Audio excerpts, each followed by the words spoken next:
Chad Daniels says it this way: you never get canceled; you just get a different audience. Is it harder to be a comic now that's funny with this woke culture? That's what sucks about it.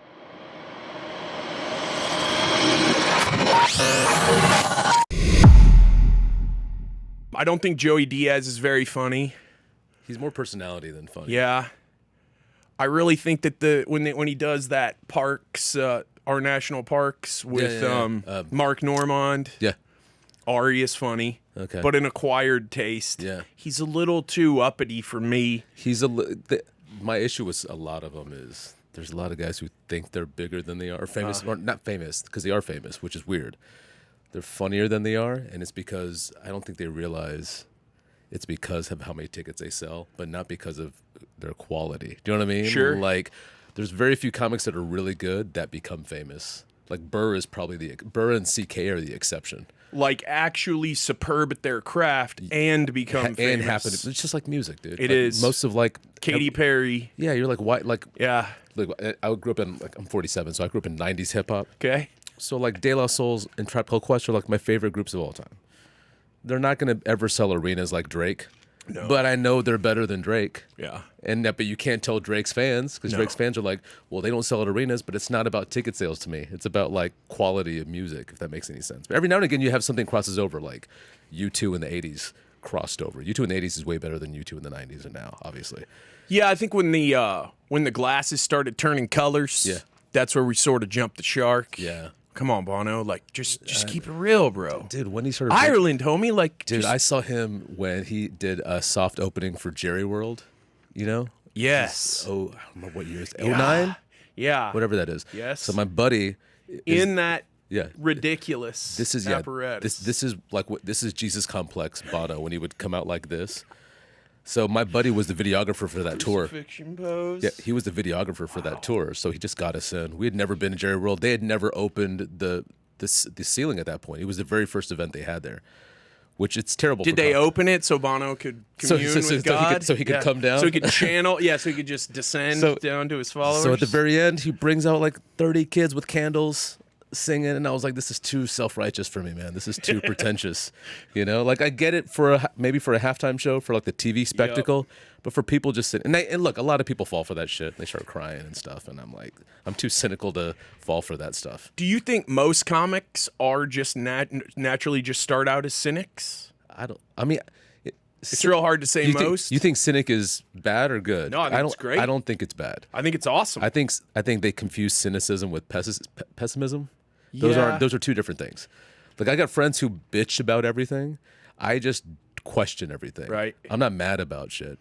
Like I'm not mad about politics or diversity or anything. I just don't understand it. Like it doesn't make any sense. To me, the world is very simple. It's like just be nice to people and things work out. But then people try to complicate it with like bigger Paul, stuff. Have you ever heard of money? Yeah, no, that's what I'm saying though. But that's what it is. But like I grew up with no money. My parents had no money, so I always remember that. Do you know what I mean? Like the difference for me is like, well, like my parents moved here in the 70s, right? So my parents didn't move here because they were rich. They literally moved here because, hey, things aren't going well down there. Let's try to make it better here. Sure. They're a little bit better here, but they're not in no way. So where did they immigrate from and where did they immigrate to? South India. My dad moved to California for a little bit because his brother was there. His brother signed off on the visa for him to be there. And then my mom came here. They moved to like the hood Dallas, like Haskell Avenue. This is back when Haskell wasn't. Hell yeah. Back when Haskell wasn't gentrified. Baylor Medical, bro. Yeah, right. That's where I was born. And that part of Haskell, those apartments. So I used to live in Uptown or East Dallas, and my parents would come down. My parents came down one time to see where I was, and we drove around to where they remember their apartment complex was, and it's like condemned. Like not even nobody. There's no people even in there. Even in 2021, nobody was in there, dude. Somebody would have at least turned it into a taco stand, or a place you can have a rave at. But it was just locked up, boarded up in 2021. It must be tied up with some sort of Saudi hedge fund money, like that Whole Foods up in Frisco. That's been sitting there vacant for 8 years across from Jerry's whole complex. I feel like there's a bunch of HEBs in Austin that are like that too. There's way too many HEBs. Especially when they're across the street from each other. What's the deal with HEB, bro? Okay. We're grocery storing it. Yeah. I mean, I'm way behind. So I drive by a grocery store parking lot. If it's half full, I'm either not eating that night or I'm going to another grocery store. Were you ever that guy that when you're driving home and you see like whatever place is packed, like let's say you're driving home before last call, right? You see a place is packed, you're like, man, I got to go in there. And then you realize it's like a car dealership. Oh, yeah. You know what I mean? Like, I always have that all the time.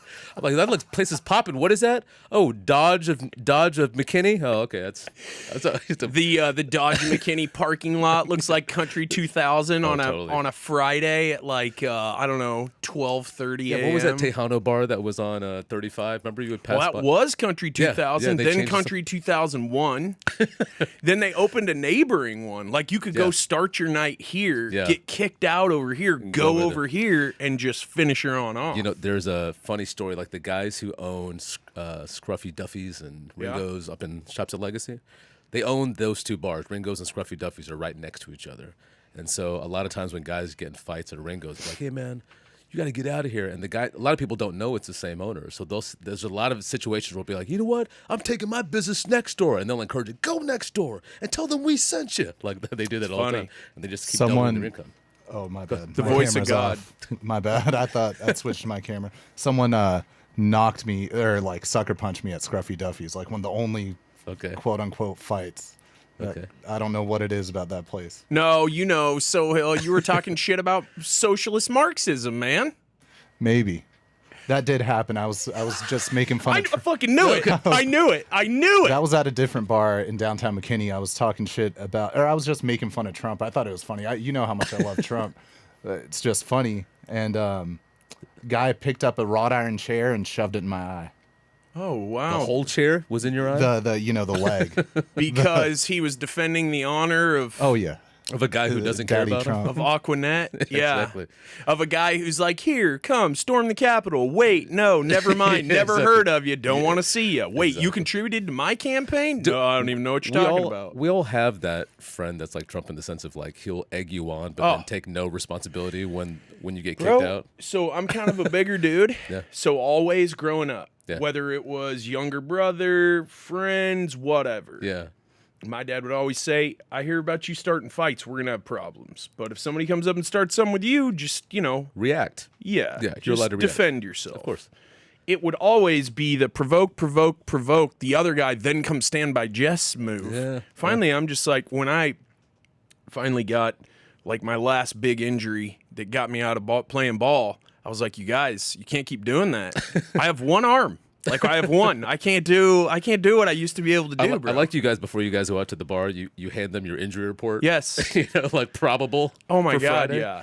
I think my brother one time picked a fight with a guy in St. Louis, and I was ready to go, and the guy was like, F you, and you do, and it was a bunch of rugby dudes, so we kind of looked like a biker gang, I guess. Yeah. And my brother goes, hey man, you've got current dental insurance, right? And I was like, what? Yeah. He's like, you're about to be out of deductible, man. Yeah. And I was just like, hey, that was funny, but again, I'm not your henchman, dude. Yeah, of course. I'm your older brother. Yeah. Yeah. I've been in Austin, LA, Madrid, New York, all these cities, and like lived there. Nothing like Dallas. Maybe it's because of me. Maybe I don't fit in here. But like Dallas, there's people who want to fight me. That doesn't happen. Well, what suburbs are you hanging out in? The ones you're talking about, McKinney, Legacy, McKinney, even Dallas down here. At times. Unless I think they're just jealous of the curl and the beard. That's my honest opinion. Yeah, it's a frustration of like, I don't know what racial slur to use, so I'll just swing at you.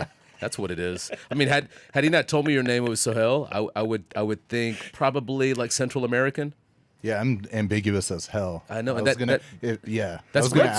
Let's play that. So what you would have guessed Central America? What are you talking about? Like, so not as far south as Peru. Oh wait. North South America, because Central America would be a little too dark. You're Guatemalan, and I don't mean that to all your But Guatemalan he does fans. look. But he looks Peruvian. He looks or Argentinian.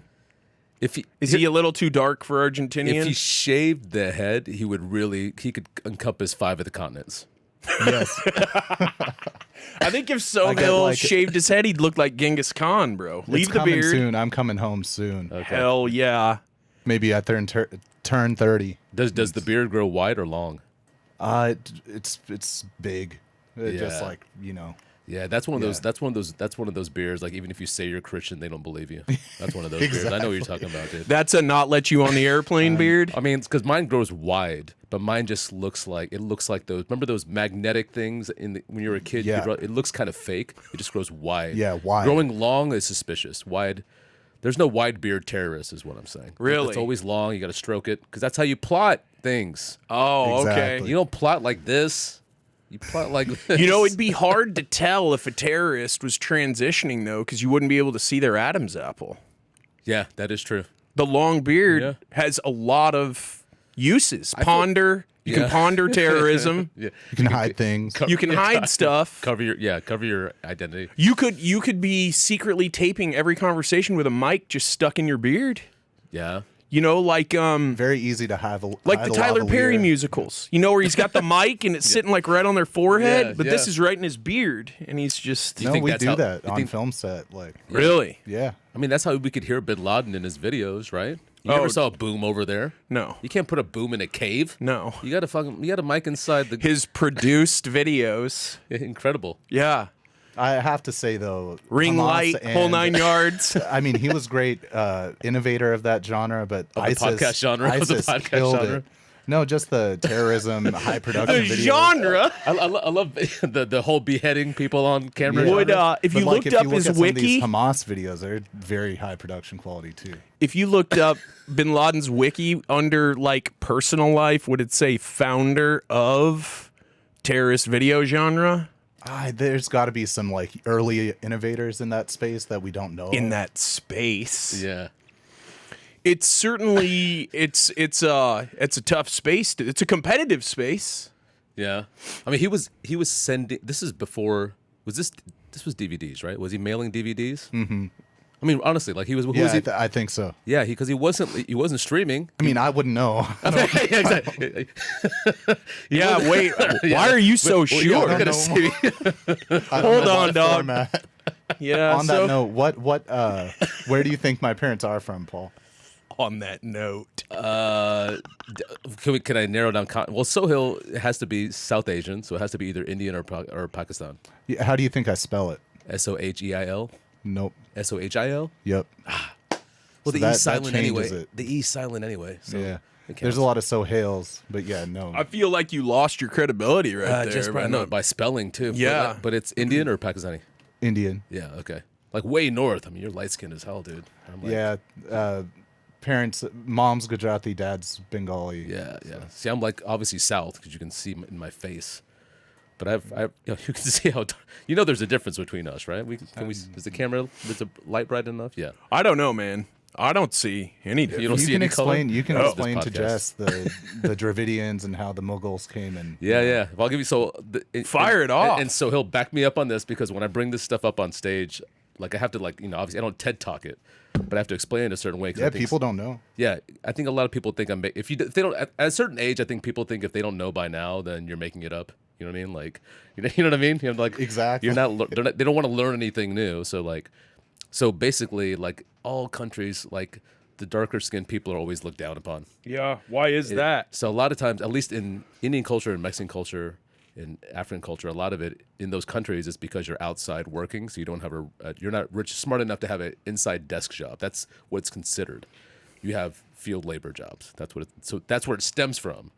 Now it just becomes light skin is prettier than dark skin kind of stuff. And that exists everywhere. So like when the U.S. talks about it, it's like, now the U.S. is different because it's like culturally different, Yeah. But that's where it all stems from. Even in India, like I'm considered dumb because I'm darker. Wow. Yeah. So me and Sohail know better because he knows I'm dumb regardless. Yeah. Regardless of what it is. Exactly. But our families kind of believe in it, but our grandparents probably still. There's one exception to the colorism, and I think that's Sikhs. Yeah. And Sardarjis, Yeah. they're thought of as stupid, but they're light skinned. Yeah. But a lot of that's all goes down to British colonialism and all that. Right. The British messed everything up and then took no credit for it. I And mean, God paid them back by fucking up their teeth.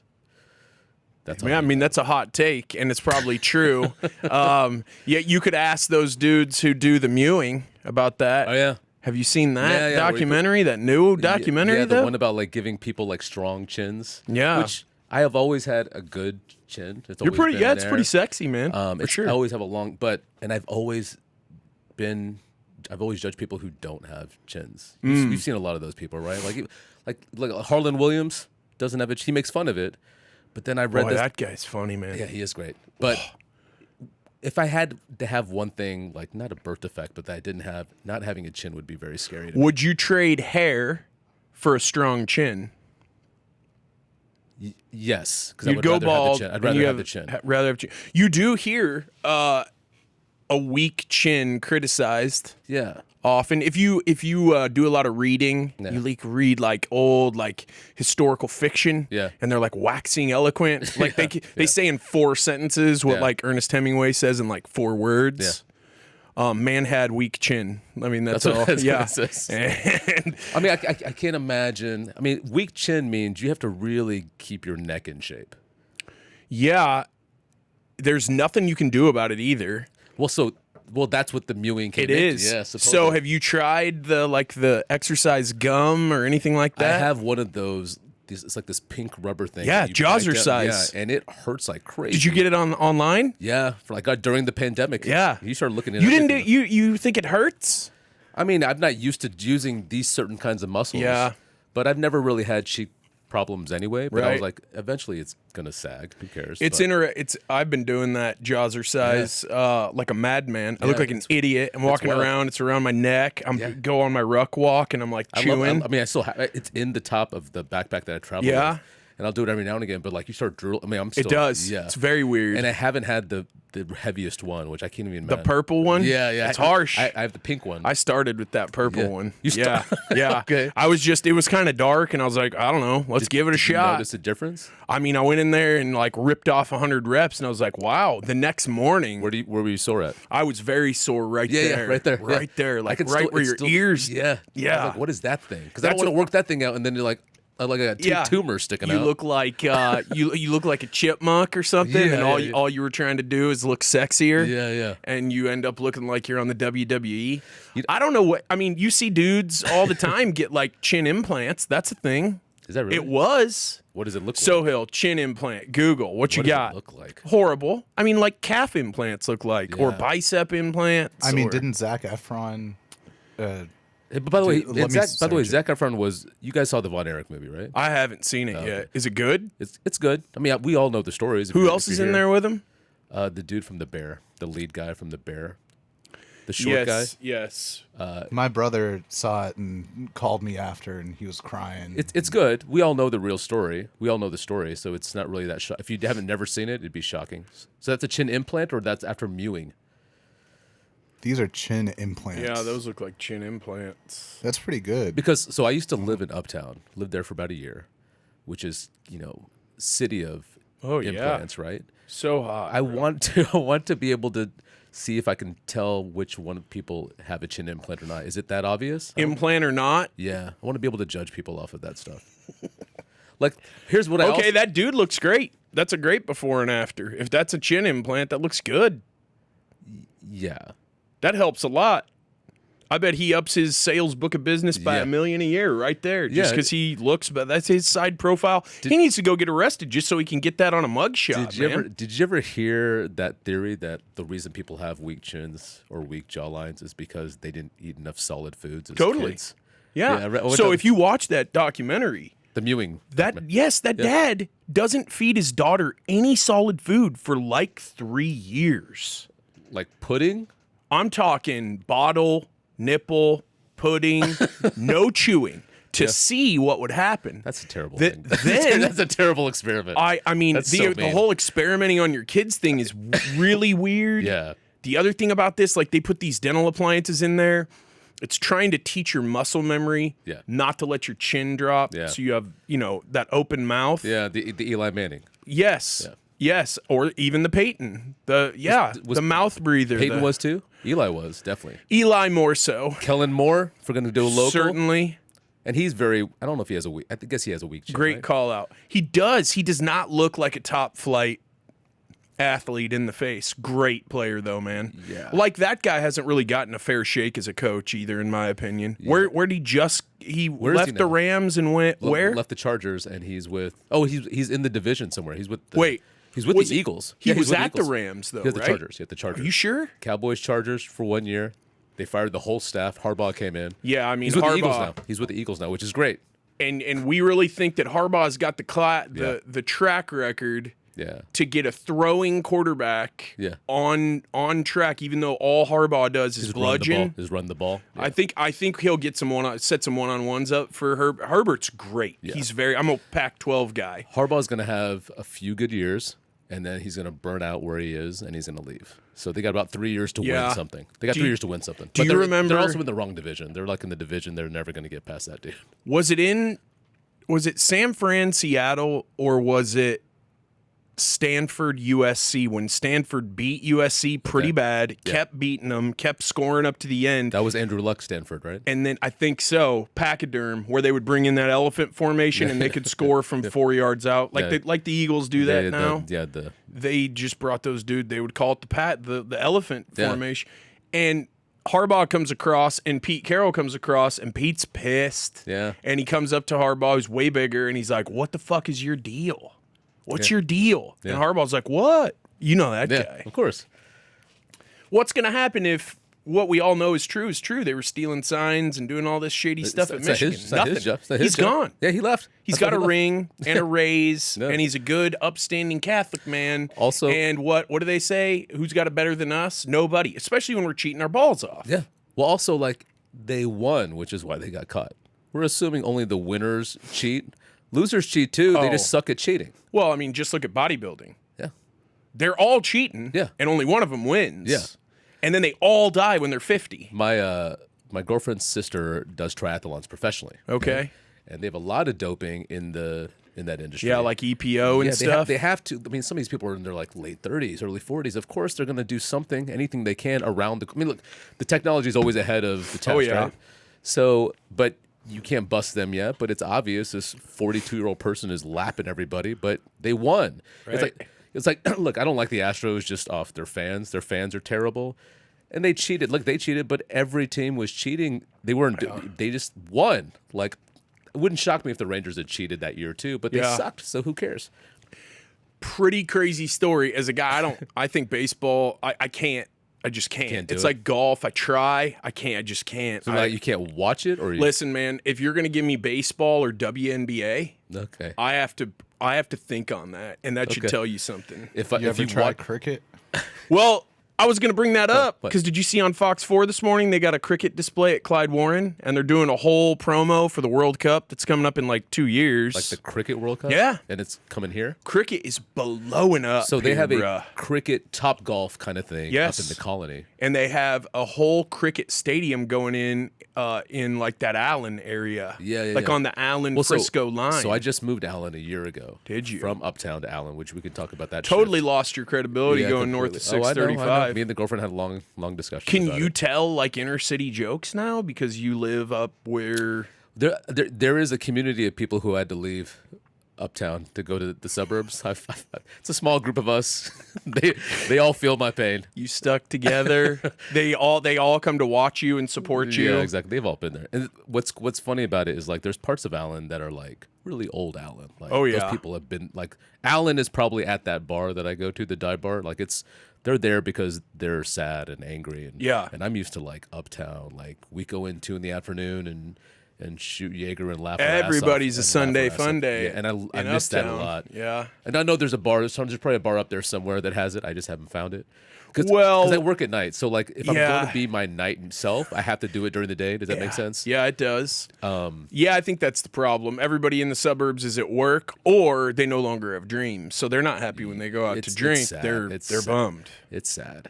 I mean, you do cross that line in life, Yeah. right? When you're just like, don't think it's probably going to work out like I hoped. You know, I think if I had quit stand up, I probably would have been with those guys. But it's the one thing that keeps me like young. If that makes Yeah. any sense. I think it's why you see those guys who are like 50s and still like playing music, and they still have the hair that they had in their 20s. Totally. And you're like, what does this old dude do? And I'm like, if he didn't do that, you don't want to see what he would have turned into. What else can you do? Could you do? I mean, look, Pharmaceutical sales? Dude, I wish. I think if anything stand-up helped was my sales skills, but I have to be passionate about it, and that's a problem. Yeah. Like doing this, especially doing it how I do it, like I'm really like gung-ho all in by myself doing this, and I love doing it, but I'm used to not having a boss. I'm used to like being passionate about what I talk about. I'm used to these kinds of conversations as opposed to having to learn up on how to sell Zoloft. Yeah, or like if you do listen to podcasts now, I mean, come on, like the ads, like put them all in one spot. I know. If I want to buy shit you're selling, I'll go to your website and I'll look at it. You don't have to shove it down my face, and you don't have to make it every 5 minutes, because if I'm working out or in the shower, like, come on, man. Dude, we turned in from a, hey, the pay $2, no commercials, to where we brought back commercials. These new thing called ads. Have you heard of them? Yeah. Like Prime wants to charge you $3 more. Did you see that the other day? Yeah, just out of the blue. Yeah, to me, do the ads at the beginning and then do your podcast. But I agree. I think people think they're like cheating the system. Like listeners are like, well, I'm not really listening to this. I'm like, the ads are still there. Yeah. They're getting you, dude. And eventually it wears you down. It's the same thing with the jaw thing. Like, I was like, man, my face is fine. I've always had a skinny face. I'm like, I'm fine. Then you kept seeing that reel? Because I clicked on it one time. I can't be curious once. No, the algorithm is a predator. Yeah. The second it even thinks it smells a drop of blood, it's over. Yeah. That's why you cannot look at reels with girls. Nothing. Or you'll never get what you really want back. Like, I want to see hippos, rugby, baby goats, and like I don't know, the occasional maybe Pat McAfee dust up. Okay? Like, if I'm going to go on Instagram, I'm not on there for more than 3 minutes a day. I have this rule. That's great discipline. I'm on it, man. Okay. Like, if I'm going to do anything, it's control that bull, because you can just go on there. Well, you know, TikTok too, and you're just like, an hour goes by. I've done nothing to build my future. Well, so I always use it to pitch jokes. I always do it. Just one-liners. And if I get like 40 likes, I'm like, oh, I can take this on stage and build from it. I love it. But I don't. I used to put reels all the time. But then I just felt stupid because there's so many out there. There's a lot. Dude, it's a TV. Like, I always try to explain the phone is like, well, people say, I don't watch TV. It's a TV. Yes. It's a TV. YouTube is a TV network. Yes. It just has a better variety of channels customized to you. And the channels change to other channels they already know you'll like. Yes. Your TV, you have to actually use the clicker. Your phone is just like, you want more steak? Yeah. Now you want some ice cream? Yeah. Now you want some pizza? Yeah. Oh, now you want a dill pickle? Yeah. Oh, now, and you're just like, whoa, where's this? This is awesome. It's I liked when options were limited.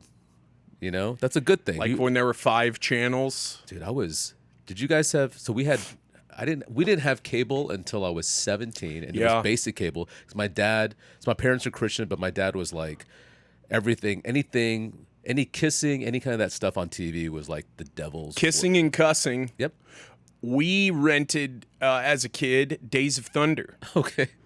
And I was like, this isn't going to work. That's PG-13. Well, is it? I don't know. Well, right out of the gate. I mean, it's race car drivers, chicks, F-bombs. My parents are very Christian as well. Your parents are Baptist? Non-denom. Okay. And they were pastors growing up. We're Episcopalian, but we were Indian church, which is like arranged marriage, so it's still it's like hints of Baptist. Do you know what I mean? So like, I did work for. So explain to me. So that Episcopalian sect, does that have anything to do with the St. Thomas Malankara? So that's Orthodox. Orthodox. Yeah, and that's like, you know, Catholics with the cape kind of stuff. You know, that's like, I mean, that is like you stand up in the wedding for like 4 hours. That's like you got to do some stretching stuff. They're really big, like no women priests. I mean, it's like, but for a lot of people, like, look, a lot of those Indian cats, they moved here, right? And so that's their one thing they're holding on to, like the motherland for. Like the church I went to, we were basically, it's called Church of South India, and basically it would be considered Methodist, kind of Episcopal-ish kind of shit.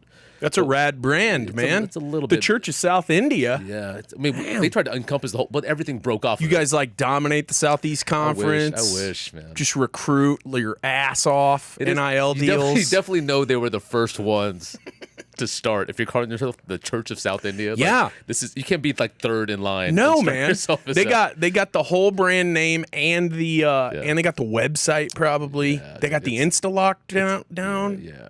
So they What would their Insta be? COSI. no, so it used to be CSI, and then CSI Miami, New York. Like my dad's thinking it's a 30 minutes show on his on the expansion of the Indian church in America. I'm like, no, that's Mark Harmon. Yeah. Whoever it is. We're going to have a canned murder here, and then we're going to solve it in about 40 minutes, and we'd like you to watch some Bayer commercials. But when I grew up, it was men on one side, women on the other. really, in church. Yeah, and So very puritanical. and my sister, I mean, it's just old school India stuff. I mean, India's, people get mad when I talk about how, at least where I'm from in India, it's my aunts were still washing clothes in a creek. I mean, this is why the perspective thing is what I was telling you about, like why the fame thing never stuck with me.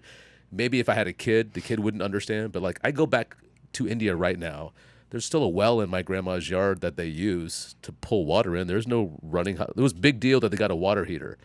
But they're not poor. Does that make any sense? Yeah. Like that's just how they live. Right. I mean, they're not rich, but they're not even tempted to think about what other stuff is. Yeah.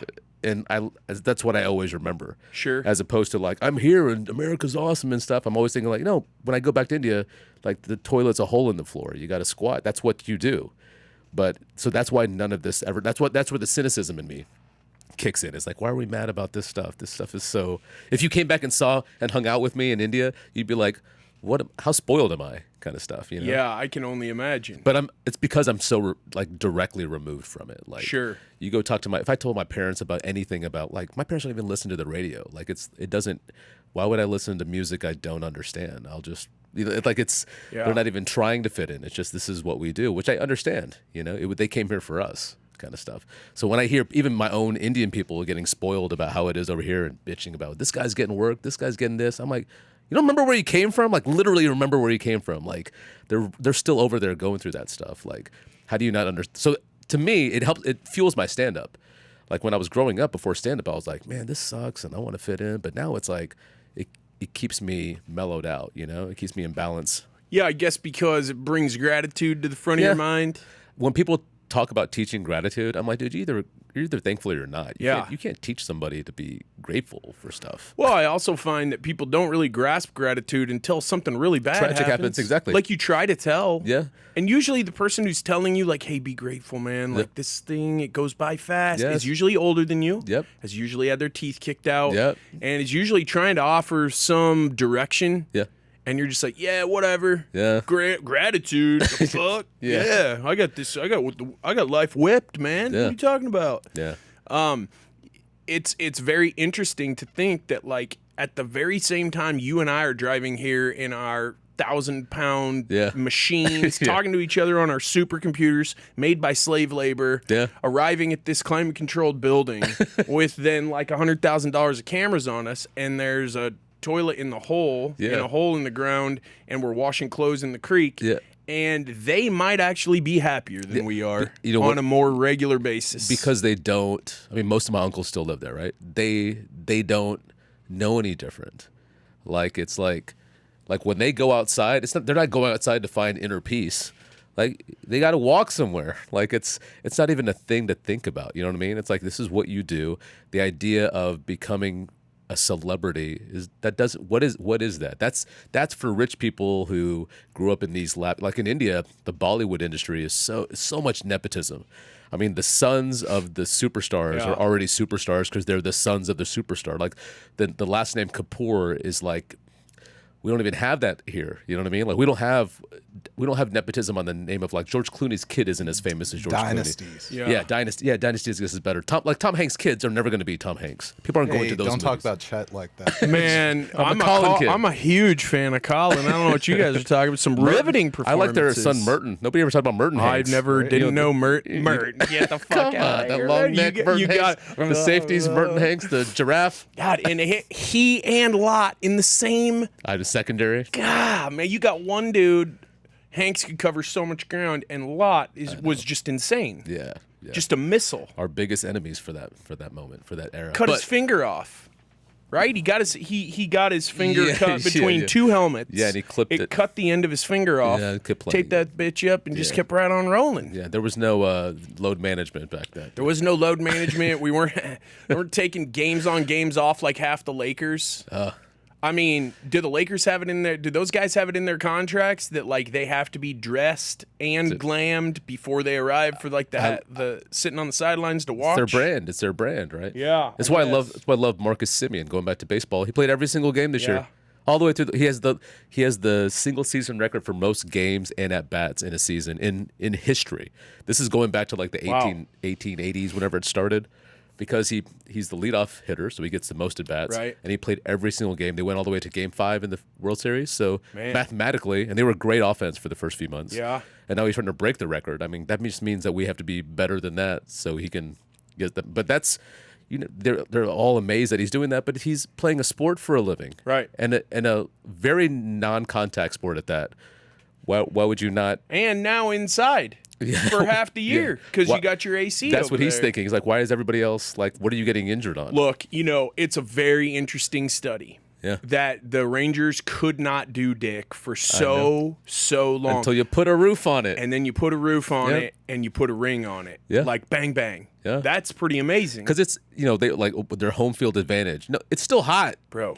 It's still hot. It's killing both teams. And one of the teams has to play all their home games in that. There's no home field advantage. No, the Blue Jays go home and it's 60 degrees in the summer up there. I bet you put a dome on Buffalo, they'd kill it. They already would have won 2 rings by now. Even though KC's been outside. So yeah, true. They were talking about that, though. Like, Buffalo won't pass the bond initiatives if the owners say we're going to dome this. And they would get a Super Bowl because Minnesota got one. Yeah. How wheels off would It's a like Buffalo Super Bowl be? It's That'd be like having a Super Bowl in Louisville. I mean, the only thing we're missing is the waterfall. Yeah, that's. I mean, it's Buffalo, bro. I'm amazed at how cool they can keep that Globe Life Field. Yeah, it's amazing. I went to game. How much energy is 5 that? there? Went to game 5 there against the Astros, and the Rangers got their ass kicked in that game. Yeah, but it was so comfortable. You didn't care. It was so. You had a frosty bev and you weren't breaking a sweat. I don't know how much it costs, but do you think that carbon footprint is responsible?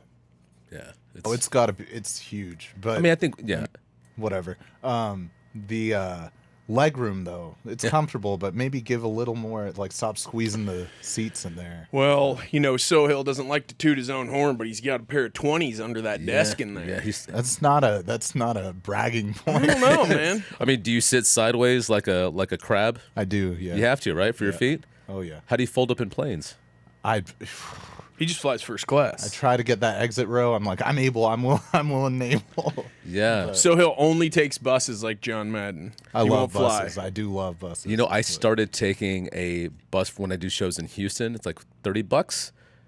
Yeah, what's that service Get called? the Mega Bus. I haven't taken Mega. I took Flixbus. Oh, yeah, which that's sounds new. sketchy. That does. And it's in Deep Ellum, like the Deep Ellum that hasn't been developed.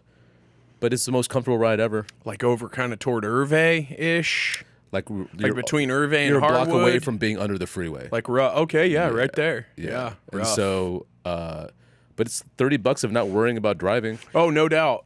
But you really have to read those Google reviews a few times when a company's located there. Yeah, but I think a lot of that, again, I'm going back to India. Like the buses over there, ain't nothing. You've got this point of view that I'm many of telling- us don't have. If my dad knew I was complaining about the stuff like that, he would be like, How old were you the first time you went over there for the first time? I was 4 when I went the first time. I barely remember it. I went when I was 17, where I thought I was like, this sucks. It's not like America. Like, where's the running water? You only have one TV channel. This place sucks. I take 4 hot showers a day. Yeah, I was like that kind of stuff. I can't Boil your water. What's up with this outlet? It looks like a QR code, which is weird because QR codes weren't back there, but they're very. You've been overseas, right? yeah. Those adapters, those things are weird. Why can't we just get on the same page know. with that? We're pulling amps. I know, What's the deal there? Voltages are so different. I know. Oh, do you remember way back? Because we got years on Sohail. If you were traveling over there, you had to go like search around, get converters, go to Radio Shack, make sure you're good to You go. still got to do that. Yeah. Then you got to get a phone.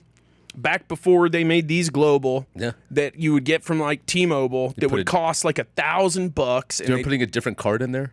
Yeah, I remember overseas. that. Oh, That's you remember recent. calling cards? Oh yeah, that's that's Sure. what we existed off of. Like Oh, yeah. like my parents would stress. My parent. We've never had money. My parents still to this day, kind of paycheck to paycheck thing. Yeah. But getting that calling card, Yeah. it's like I don't remember. You probably remember. It's like $1 a minute or some shit. I mean, you got to make that conversation count. Yeah. I mean, that's why if you ever hear like when they call overseas, it's like, "Grandma's dead. I'm fine. When are you gonna see us? Funeral's Thursday." Click. It's like, okay, that was $1. It's a telegram.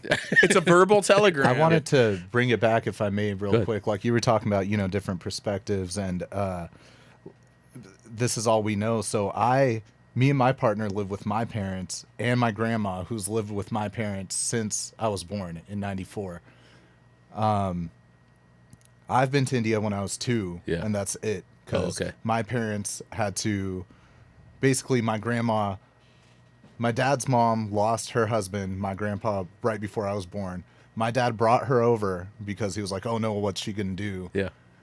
And she never really assimilated, got friends here, learned to drive, but she always wanted to go back and forth to India. So that's all the extra money my parents could spend. Yeah. They never went back to India. And they are still her caretaker. I moved back to be her caretaker. And that whole aspect of taking care of your parents, I wonder if you have any insight on that. As far as experience or like what I think about it. Both. The sense of family is what I love about it because it's understood. My parents live about 30 minutes away from me.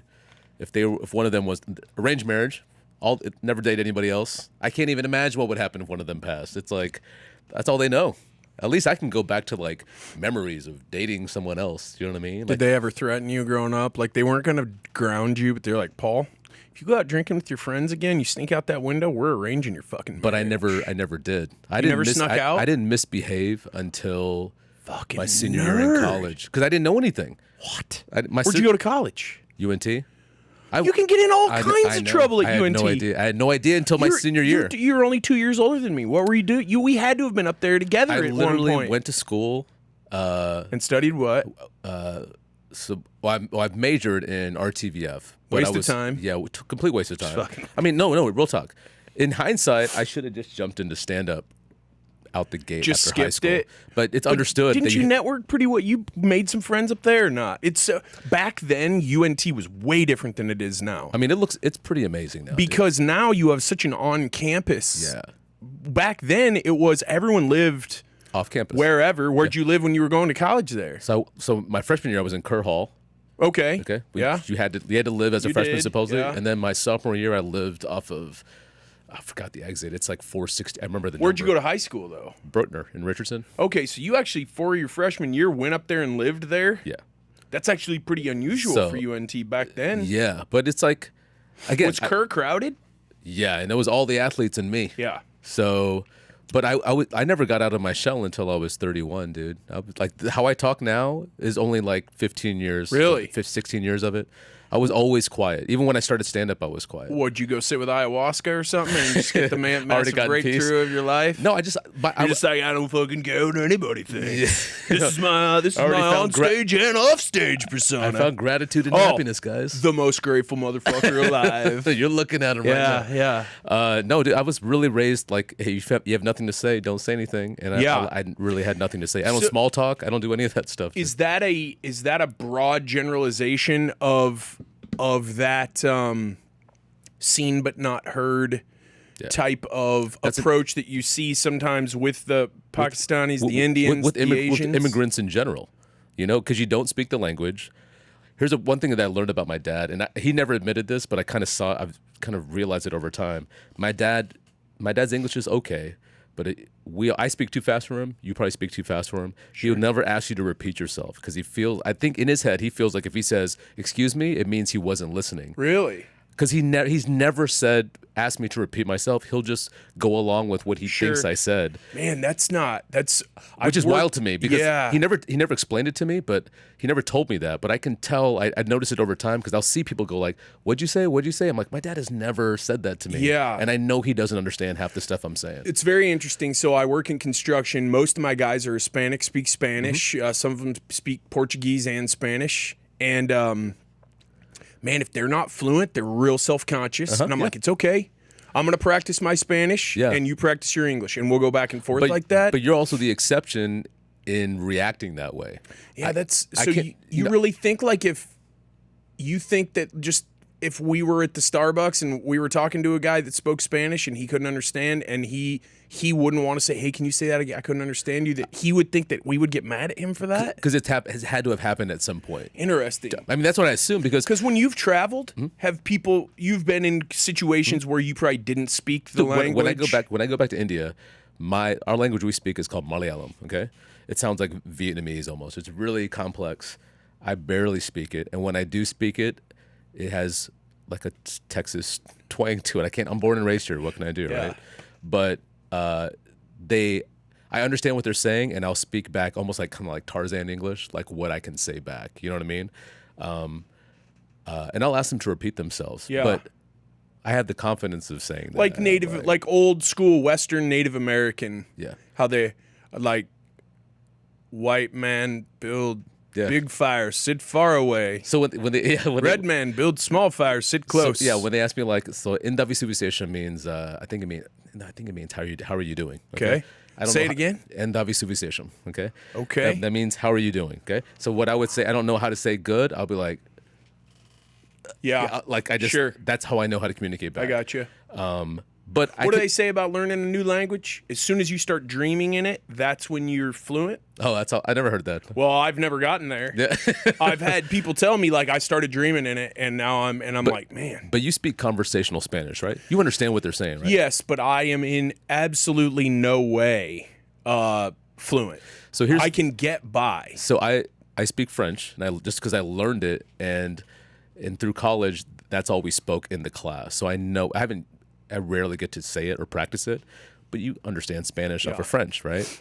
But when somebody comes up to me and assumes I'm Hispanic and starts speaking Spanish, and I can say a couple of words back, and then they start going more, then I have to turn into, hey man, I don't know that much, dude. I just know But they're appreciative that you even tried. Right. Here in America, at least for me, I don't know because I always spoke English. I assume my dad had backlash from it. He moved here in 1970. Yeah. So I'm assuming that's what it is because for my mom's birthday a few weeks ago, we took her to Red Lobster. She loves Red Lobster. Yeah. She thinks it's high dining, It's advertised on that Sunday. Cheese bread kicks ass. It does. Yeah. They should charge more for that. Come on, man. They should actually charge for that. That should be their signature. Yeah.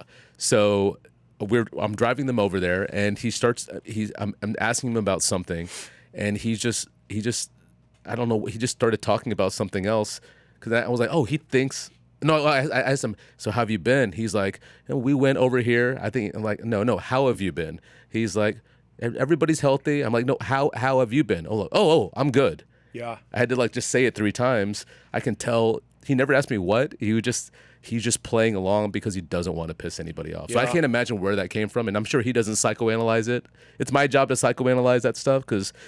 Immigrant parents, and so will tell you this, they don't tell you anything. Survival mode, right? They don't tell you anything unless you dig in about what racist stuff happened. My dad doesn't want to look at the world that way. He just wants to talk about how are you doing? We're living in this moment right here. Yeah, and that's a super resilient way to look at life. Yeah. Because how often do I look at myself when I'm down or blue or depressed and I am literally thinking about something that doesn't matter anymore, that I can't change, that I had no control over in the first place. Yeah. It's like being sad about the weather. One of the things I don't like about my mind state is I'm always nostalgic. And I don't, I'm a big MCU fan. I love Iron Man, Tony Stark, all that stuff.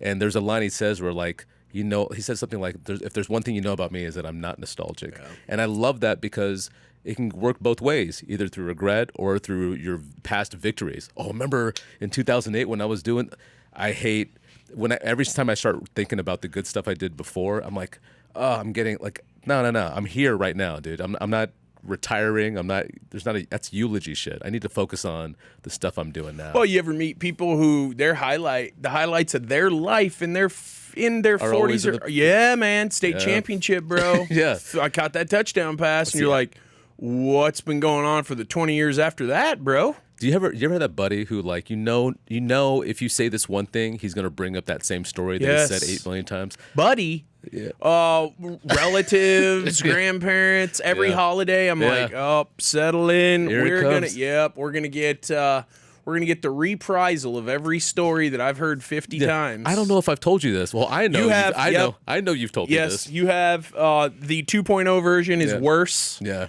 Let's keep the 3.0 version to yourself. I hate that with intros. Like when people start bringing up like one of my. So the funniest comic in Texas, I won the very first year that it was there, right? But when people introduce me, because like I'll always say like, hey, just say really funny dude. You might have seen him on Showtime, whatever like that. Just noted regional comic, like Mike Reiner would say. Yeah.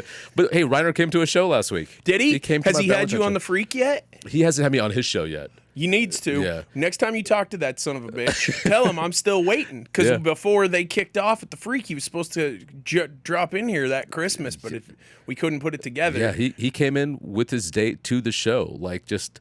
Isn't he dating a girl he's working with right now over there? I don't think so. I don't think so. His daughter just had a baby. He walked in after the show. I didn't know he was there, and he was like, "I'm like, what are you doing here?" He's like, "Well, I saw it in the paper. That's so cool." And I came to see you." And he did a whole. I'll send you a link. He did a whole segment about the show. Please do. And where was that show at? In Richardson, at a really small dive bar for Valentine's. He didn't have to come all the way out there. Which one in Richardson? It's called the bar's called the Lion. The club's called the Backdoor Comedy Club. The Lion that's on like Plano Road in Campbell, sort of. Plano and Beltline. No, the Line, Line. The Line. Okay. How cool. And he went up. Yeah, I mean, it's so flattering. He doesn't have to come out there for that. But those guys are really cool about that. Yeah. They're so like a lot of people. I moved here from a very outdoorsy background. So when I moved here, I was like, whoa, it's really hot, and I can't take these allergies. But these women. Yeah. Whoa. That's always a selling point. This is not Seattle. Yeah. I can tell you that, man. It's why the SEC has the best athletes. They have the hottest women. I mean, the better weather gets the hotter women. It's really true. You know, Dallas is. I mean, Penn State. Gloria Adios. Yeah, but Penn State is never going to win championship because the guys don't want to play next to women who love the winter. No, guys don't. Or women who could play on the O line. Yeah, exactly. That's the problem. Yeah, man, that's very cool that Mike did that. I think that's the cool thing about the ticket. Yeah. And now the Freak is that as terrestrial radio is dying, those guys. So I grew up with no TV. I grew up radio, man. I was listening to the radio, stories on the radio shows. Sonics games, Mariners games, Seahawks games, everything on the radio. Yeah. When I moved here, first I'm scanning the radio. Okay. Found the ticket like day 2, and I was like, wow, okay. Talk radio. Kind of funny, yeah. I mean, they've kept a genre alive that most people have just bailed on. I mean, do you think it was wise for Dan and Jake to bail to the podcast I mean, world? I think they're making more money that way. Do? Obviously, I think they are. I mean, at least that's what the narrative is. That's the other thing I don't understand about watching stuff online. It's like, through Instagram or whatever. I feel like everybody is acting like they've made millions. I'm like, there's no way. And in my head, again, going back to cynical, I'm like, is everybody a millionaire and not me? I don't understand how every single person is selling out shows. Every comic is selling out shows. Every comic's in theaters. Every comic should be selling out shows, though. You think? Do you think that Matt Rife should be selling out shows? Yeah. I mean, it's wild though. But it's wild that like every podcast is acting like have 1 million followers. Did you see the podcast standings that came out last week? I didn't know they had those. And this is So Theo Vaughn's in the top 10. Okay, makes sense. Rogan's 1. Yeah. They got some like murder mystery it's all in there. All that. And then some other like housewife type. Yeah. Let's talk about what the crazy housewives. When's the last time you watched a Real Housewives episode? Front to back, whole thing. Never watched one. Okay, you got to do that, and you got to start working on a little material around it. Okay. I was talking to a client the other day. Okay. Really tough job. Really, really tough job. And she's got a partner. And I was working with this one gal. Okay. For most of the job. Okay. Well, the partner thinks she's a Real Housewife. Okay. Like, I'm not kidding you. Like she's on some sort of reality show. They had one here though, right? They did, but it fizzled, and no one in Dallas wants to be on that show. So, fun fact: when I was living in Uptown, do you know the Uptown area at all? Yeah, sure. So like Lemon and McKinney is the hot spot. That's where we used to live, over by there. And there's a Mutt's Canine Cantina, one of those dog parks with the beer. And a Saturday morning, I'm bringing my dogs down there, and they had a big shoot because all the Real Housewives of Dallas were doing were talking at a table. They had to stage it. Yeah. So they had all the lights, everything set up at like noon. Right. All this big thing, and nobody was paying them any mind. It wasn't like, oh my God, that's them. Did anybody come and ask? Did anybody come and ask you for a signature so that they could use your likeness? Yeah, so when you walked in, you had to. That's the only reason I knew about it. I was like, and then you look over there and you see the 6 women there trying to act like they go to Mutt's to hang out, which nobody hangs out there. You bring your dogs. Isn't Mutt's next to The Rustic. the Rustic? Yeah. Okay. I've had a company party there before. Same owners. Same Yeah. owners. But yeah. Courtney Kerr's husband, boyfriend. Yeah. Interesting. She used to do I was on one of her morning shows here when they tried to do a local version of The View. Remember when they did Most Eligible Dallas with Matt Nordgren? What? What is this? Sohill, Most Eligible Dallas. This is a show? Bro, On what channel? Bravo used to love Dallas. It was on like a Bravo E or E. It's the most cringy show about this area of all time, bro. Look at this. Do we have a highlight? Oh, was she on there? Yes, bro. Oh, I didn't know because that's why that's how she got famous. Yeah, front and center. I only knew her from Jody hosting on Dean the was show. on there. Remember Jody Dean, WBAP? Yeah, older dude, right? Yeah. I know she was. I only know her because of the morning show. There she was. Is that That's her in the red. Oh, okay. There she is again. What morning show? It was it was their local version of The View. Was it called The Perspective or something? Something. It was, I mean, it looked. It was. I mean, I was. It was very strange being there. The day I was there, I actually co-hosted 3 times there. See, you turn that up. What? Oh, Turn it is that Bravo. up. Sounds like Bravo. It's very cut. This is like 12 years ago. Oh yeah, bro. It lasted for 1 or 2 seasons.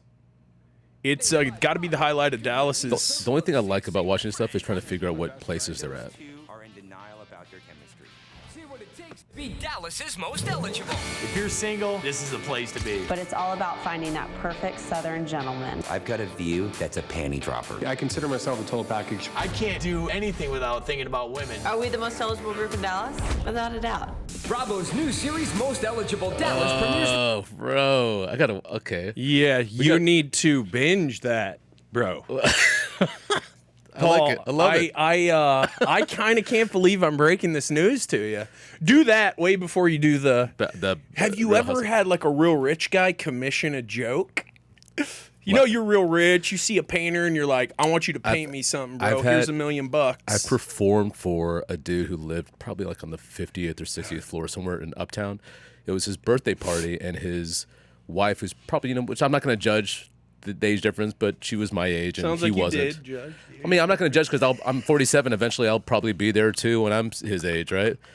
But she walked in. She was like, "Yeah, I called the Improv, and I needed a comic to perform for his birthday, so they sent me you." I'm like, "Okay." So like, they don't know what I'm doing. They don't know. So I'm going there. There's 8 people there, and they said They have no idea what your act is like. yeah, and I'm I'm not dressed like how they're dressed. I mean, I dressed up, but they don't dress up.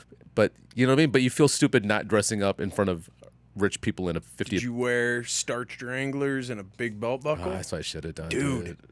I mean, always, I got ideas for you. I always dress like the valet. Yeah, you do. I really do. It's funny. That's It's my great. thing. That's why this look is like this is the look that I was over the pandemic, and I just got used to this. It's a good bit, bro. But Yeah. I used to be dressed like super sharp because like, and then I just like doing it. But then during the pandemic, I was like, I feel fake dressing Yeah. up like that because that's not how I live anymore. Right. So I got used to this. Yeah. And I can still go back to that. But in those moments when you're in front of rich people, it's like you feel like you're at the zoo. Like they're What just, so at that point so you walk in. Yeah. You've got probably a pretty polished yeah, but what, it's but 20-minuter but it's for the everyman. for the everyman. That's like not for the the improv. Yeah, and that's not like you don't Or for hyenas. Yeah. But you go in there like this is back when I was doing jokes about being broke and stuff. Like you can't really do Yeah, that. they can't there. relate. They don't want to even hear about it. They don't care. I mean, now it would be a lot different. Now I know how to talk and just find a way to connect to them on stuff like that. But back then I was like, okay, and here's this, and I'm Indian. Here's a joke about my Indian dad, and they're just fun. Sit there and. Here's one that you'll really like, and if you want like name dropping kind of stuff in a good way, which might as well attract people. I think I've told one person this story. So Phil Romano, you know who Phil Romano is. He's Yeah. the guy who started Chili's and Yeah. Brinker and Macaroni Grill. all that stuff. Romano's Macaroni Grill. It's stuff on Trinity River, whatever that Yeah. stuff is called.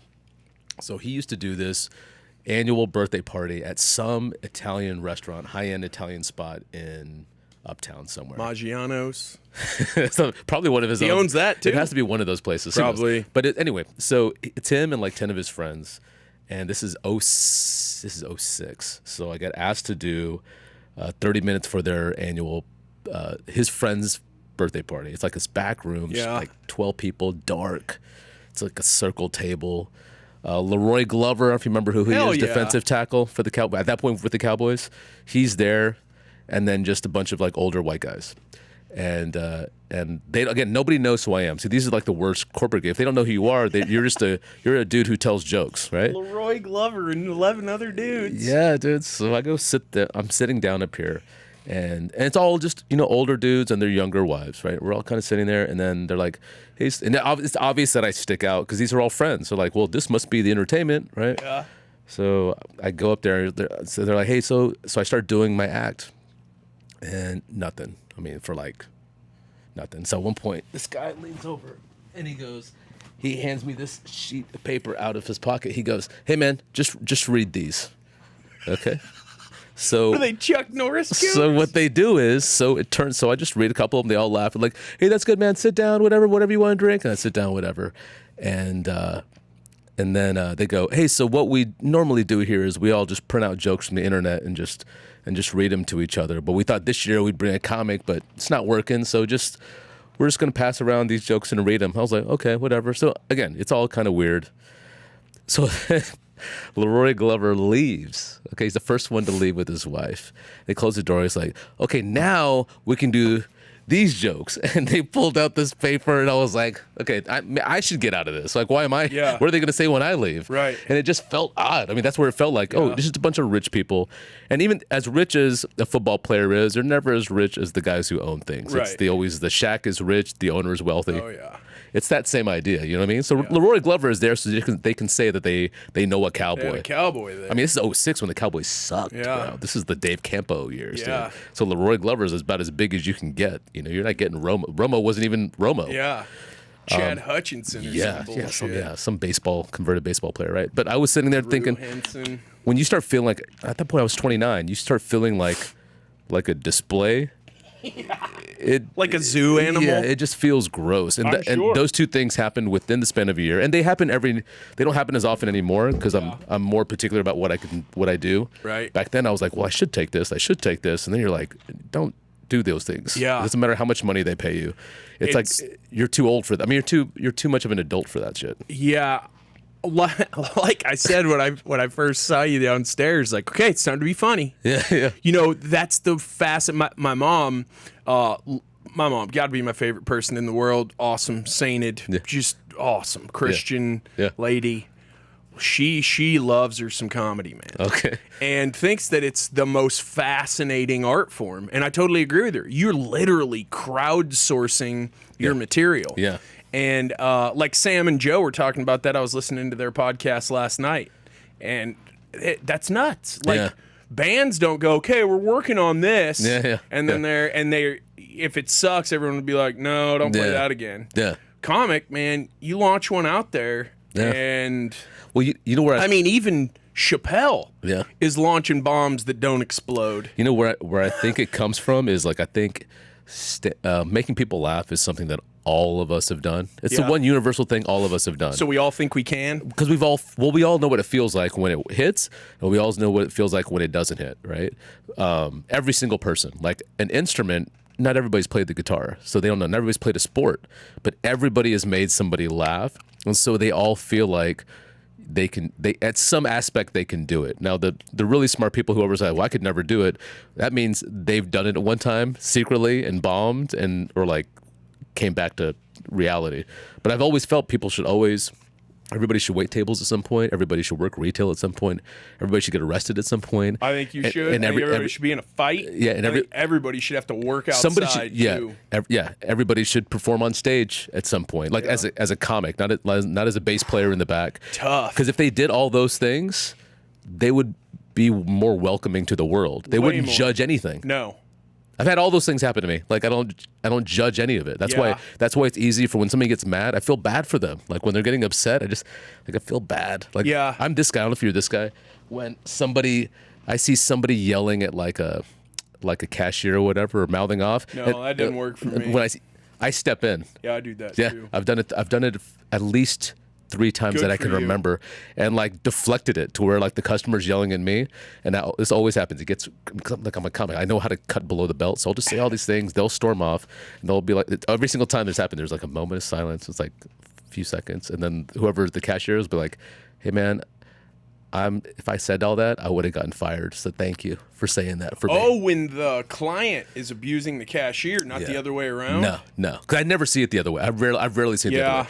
I've seen. I mean, I saw one time get my oil changed. I saw a lady just screaming. She came in after me, screaming at this dude. I was like, "Yo, can you keep this down?" Like, she's like, "It's none of your business." I'm like, You're making it my yeah, exactly. business. It's so loud. I can't help for it to be my business. And then she started, so what's wrong with you? And then she Yeah. started making fun of Texans. She's like, "I'm from Chicago. We don't act like this." I'm like, well, you can easily go back and get your Yeah. oil changed there. Yeah. So we're having this for like 10 minutes, and the guy just sitting there. And then when she left, I mean, that was one of the Do situations. people brag when they're from Chicago still? I mean, that's Wow. so yeah. To me, That's a that's rough one. that's what's so weird. When I started stand up in 01, this is pre social media.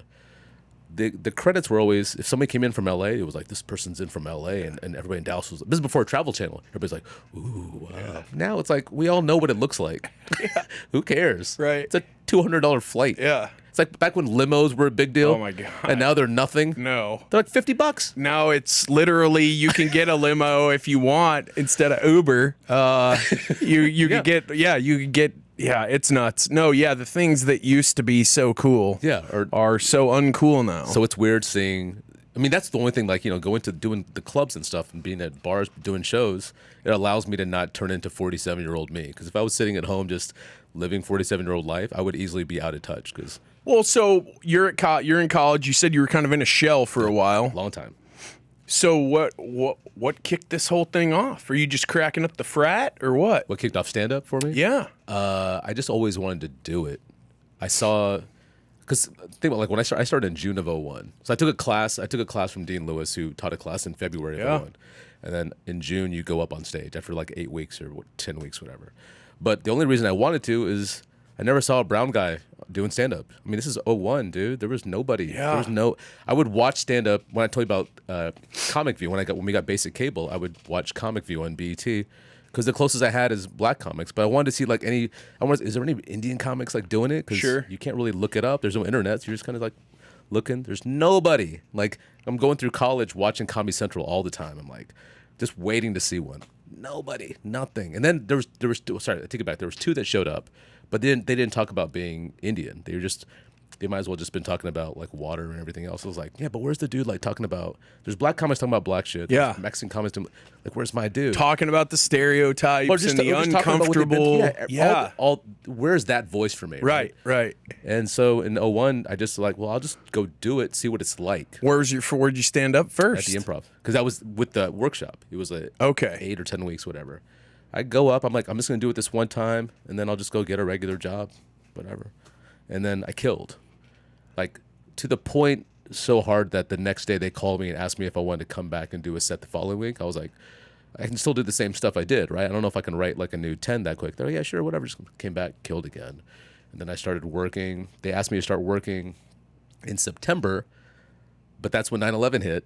So then they were like, okay, just out of safety concerns, we don't want to put you up there. And so I went back and they put me back there in November. And then I just started working. Then about 05, as I was making enough money to be like, okay, I can just do this. Yeah. I'm good now. And I've been that way for a while. But like, had I seen an Indian comic on TV that was doing it, I would have been like, oh, okay, I'll live through this dude. Do you know what I mean? Because you don't. I'm really realizing all this in the last year because there's so many Indian comics on. Yeah, there's a bunch so now. many now, Yeah. and most of them are garbage. Like, they're not good. They're just not good. And I was like, why are they inspired all of a sudden? And then I realized, it's because they have people who are doing Aziz Ansari and Hassan Minhaj, all these guys doing big theaters, and they're like, oh, I can do that. I had nothing to go off of. I was just like, I'm just going to go do it. And I never, in that moment, ever thought that I was the first guy. I was like, I'm just, the scene, this is why I'm so biased to the city. It's one of the reasons I stayed here, is this scene has always been so loving to me. They never looked at me as the weird guy, you know. He's just a dude, and he's funnier than all of us, and it has nothing to do with him being Indian. He's just a dude. You're talking about like the other comics in the scene? Yeah, I never felt like an outsider here. Is that your favorite part? You hear the comics all talk that their favorite part of the whole experience is just the hang, like the backstage. It's the best part. Again, it goes back to the nostalgia thing. Yeah. Because a lot of my friends quit doing stand-up. You outgrow a lot of your friends. But there's always a new crew that it's so fun to hang with. Because in the end, I've never been to band, but I assume it's like jamming out with bands. Yeah. Like with, It's like the locker room experience in sports. Is that what? I think it. I mean, I'm not a comic, so I've never. But you're all kicking each other in the nuts. You're joking around. You care about each other, but you're good friends. You have inside jokes. You have the same passion. Yeah. We've all been through the same stuff. Yeah. I hear about that with like baseball. They always talk about like what they'll miss the most is the hang and the road trips, because the game itself, the show itself, is going to be the show. If I suck, they're not going to hate me anymore. They're not going to. If I do well, it's whatever. They expect it. It's the in between. It's the work that's fun. And a lot of my friends a lot of the guys I started with that I don't hang with anymore, they just don't like the work anymore. They got things just distracted them. They don't have a love for it anymore. Do you know what I mean? Yeah. Like, and now it's all about I'm not getting this. I'm not getting this. I'm not getting this. How come this guy's getting this? And I don't want to talk about that for 2 hours. You know, because we can't control that. Yeah, that whole comparing, complaining, Which is all used to this. It's all because of this. Yeah, it is, man. It's all They this. got it better than me, or it's not fair, and then again, I rewind back to being in India. Like it's So I tell them this all the time. I don't hang out with them anymore because it was just draining me. It was just getting annoying. It was like, dude, like you can't control any of this stuff, dude. Like we're telling jokes for a living. We're not essential workers. Yeah, they don't need us. You know, I always hated that narrative that a lot of the comics would say when COVID happened. They're like, you know, the world really needs comedians now. No, the world needs toilet paper and medication. They don't need a laugh. Laughing is like the 30th on the list. Yeah, but we could have taken 14 days off from laughing, which is what we were told, and then we'd get right back to it. Yeah, but that's why you can tickle. But 14 days turned into a lot more than that. But it wasn't. I never felt that the audience was grateful that they were back. I think they were able to be out. Yeah. You know? Okay, I take that back. For the first year, people were like applauding for like, are you guys ready for the show? And not like, it was like applaud, like welcome back kind of stuff. Yeah, that's cool. Which is okay. But then crowd work things became a thing of heckling, and now everybody's the other way. I'm like, guys, remember when you were like grateful to be out? And now everybody's just poisoning shows by yelling stuff out. Yeah.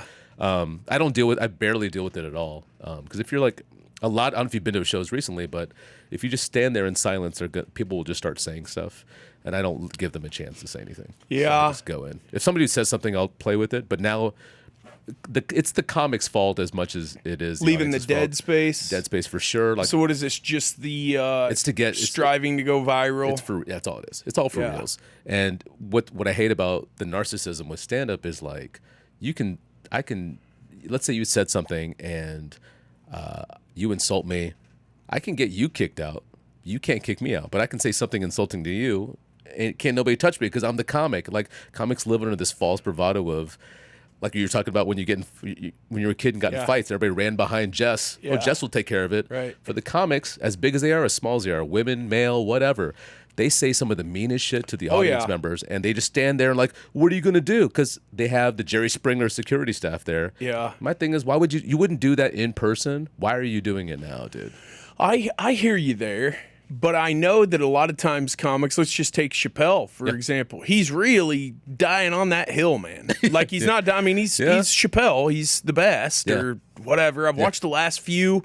I've just been like, I haven't dug it either. I'm not, this isn't making me laugh. I mean, I understand that you're taking this stance. I understand that it's controversial. I get it. I understand clickbait. I understand he got himself attacked. Right? He got. Well, didn't Chris Rock come up to him and say, "Where's Will Smith now?" or something like that? When that guy came after him with that gun knife. Yeah. Is it harder to be a comic now that's funny with this woke culture of? No, because I think in those scenarios, I think comics are my buddy says it this way. Chad Daniels says it this way. You never get canceled. You just get a different audience, right? Yeah. But I think with Chappelle and stuff, dude, he's so rich. Who's gonna tell him a joke doesn't work? Yeah, That's what sucks about it. Yeah. That's why there's a lot of terrible comics now. Some of the biggest comics are terrible. I'm not hating on them because of their money. It's just they have no gauge of what's funny anymore because they're celebrities now. Now it's like the audiences aren't going to laugh. I mean, I've been to Chappelle shows. I opened for Chappelle a bunch. The audiences. So I used to work with Joan Rivers. I was on the road with Joan Rivers for a while. When you're on that level, working with that level of comedian like Gabriel Iglesias, that level, Like old school pros. no, just arena acts. I mean, they're like. So Gabriel, Chappelle, and Joan Rivers, Russell Peters are the 4 biggest ones that I've worked with, like in theaters. People can't believe they're there.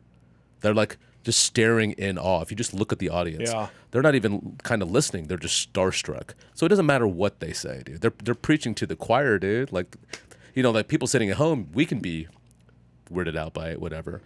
But I mean, social media, who knows? Like when people are complaining on social media, is that real? Maybe it is. Even if it is real, people are going to disagree with what you say. I mean, dude, I talk about church for 10 minutes. If I ever go viral and I'm huge, they're going to attack me on my church stuff. And all I'm talking about is how the seating situation in churches suck. How we have jumbotrons, but we're still sitting in pews. That's what. But somebody will. We have to be pious, bro. I know, dude. Gotta be pious. I mean, man. I got they're gonna totally attack me if I'm ever get big, but I don't think it hurts. It's just. Again, I think he's a little out of touch because he's not really around it. Well, so I agree, but he's got some just hilarious shit. Yeah, of course. I mean, the story he told about the Russian in his most recent Netflix, that was awesome. Yeah. Like stick with that. Yeah. It's just very interesting.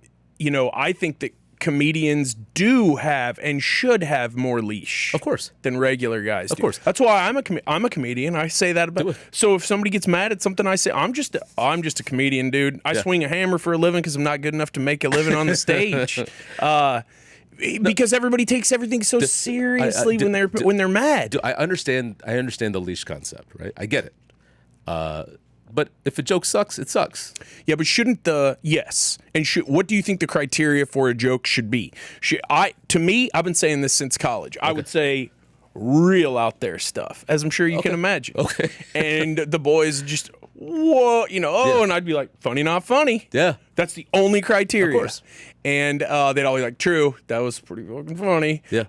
Can't say that in front of mom or whatever. Of course. That should be, to me, the only criteria. Is it funny? Is it not funny? Exactly. I shouldn't have to be on guard. I shouldn't have to be going, did Paul say that in just that group of words in the right order? But that's also what sucks about being able to rewind and watch stuff on TV. Like if you're sitting in the audience, you can't record it, you can't diagnose it. It's just that moment has passed. Yep. The fact that we can stream and just rewind and wait, what did he mean when he said this trans thing? It's easier it's like game tape. Like how the hell were they good in the 70s? They're better now because they can watch the all 22. Absolutely. That's where it comes from. That's why I said when this church bit that I have, it destroys in room. Destroys. But they don't have time to sit back and rewind what they heard. They're live, they're in the moment and it's done and they leave. They're in the river flowing, Yes. like Siddhartha says life is, right? And that's the problem. We're in rewind culture now too. See how stereotypical? No. I brushed up loved it. on Siddhartha just for today. Did you notice how I didn't even flinch? Skip right on rolling with it. Jess, he's a Christian. I know, man. We've been throwing each other off since I walked in. I just said, listen, it's been a tough week. You got to be funny. I want to have you back. Yeah. You got to have me laughing, man. That's the goal here. Y'all are touching on this. So, there's something I wanted to talk to you about that's tangential to this. There's the whole Rogan sphere of y'all touched on it before rolling, but the whole Rogan sphere of comedians, which basically have adopted the you can't tell jokes anymore because you'll get canceled joke. Yeah. Which is, played out, but almost so played out it's funny. Yeah. Again.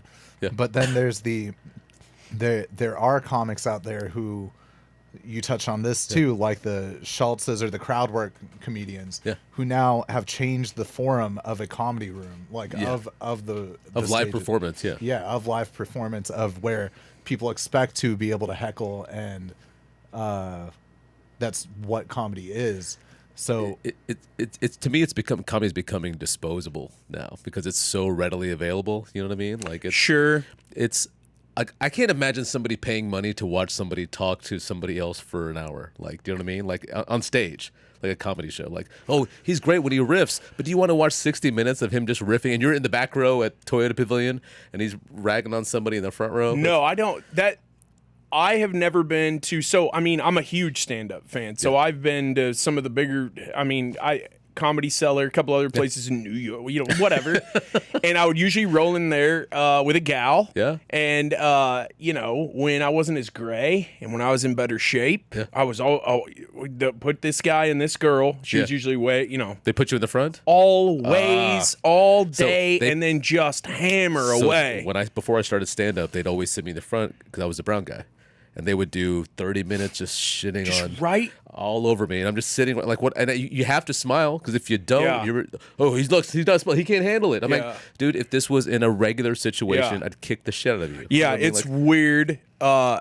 it's weird. It's weird. Passive aggressive. Energy. Like, I don't even remember who it was because there were 4 or 5 acts, and then Colin Quinn just dropped in, and I thought that was rad. Yeah, because he didn't talk to the crowd at all, did he? No, he just goes. Yeah, of course. He's just like that's what you came to see. He's like Louis. Yeah, he's just awesome. Louis the best man. Just, and you're like, God Almighty. Yeah, you're like that's what stand-up should be. Like that. When I watch that, I'm like, oh, that's what, like Kyle Kinane is my favorite right now, dude. Okay.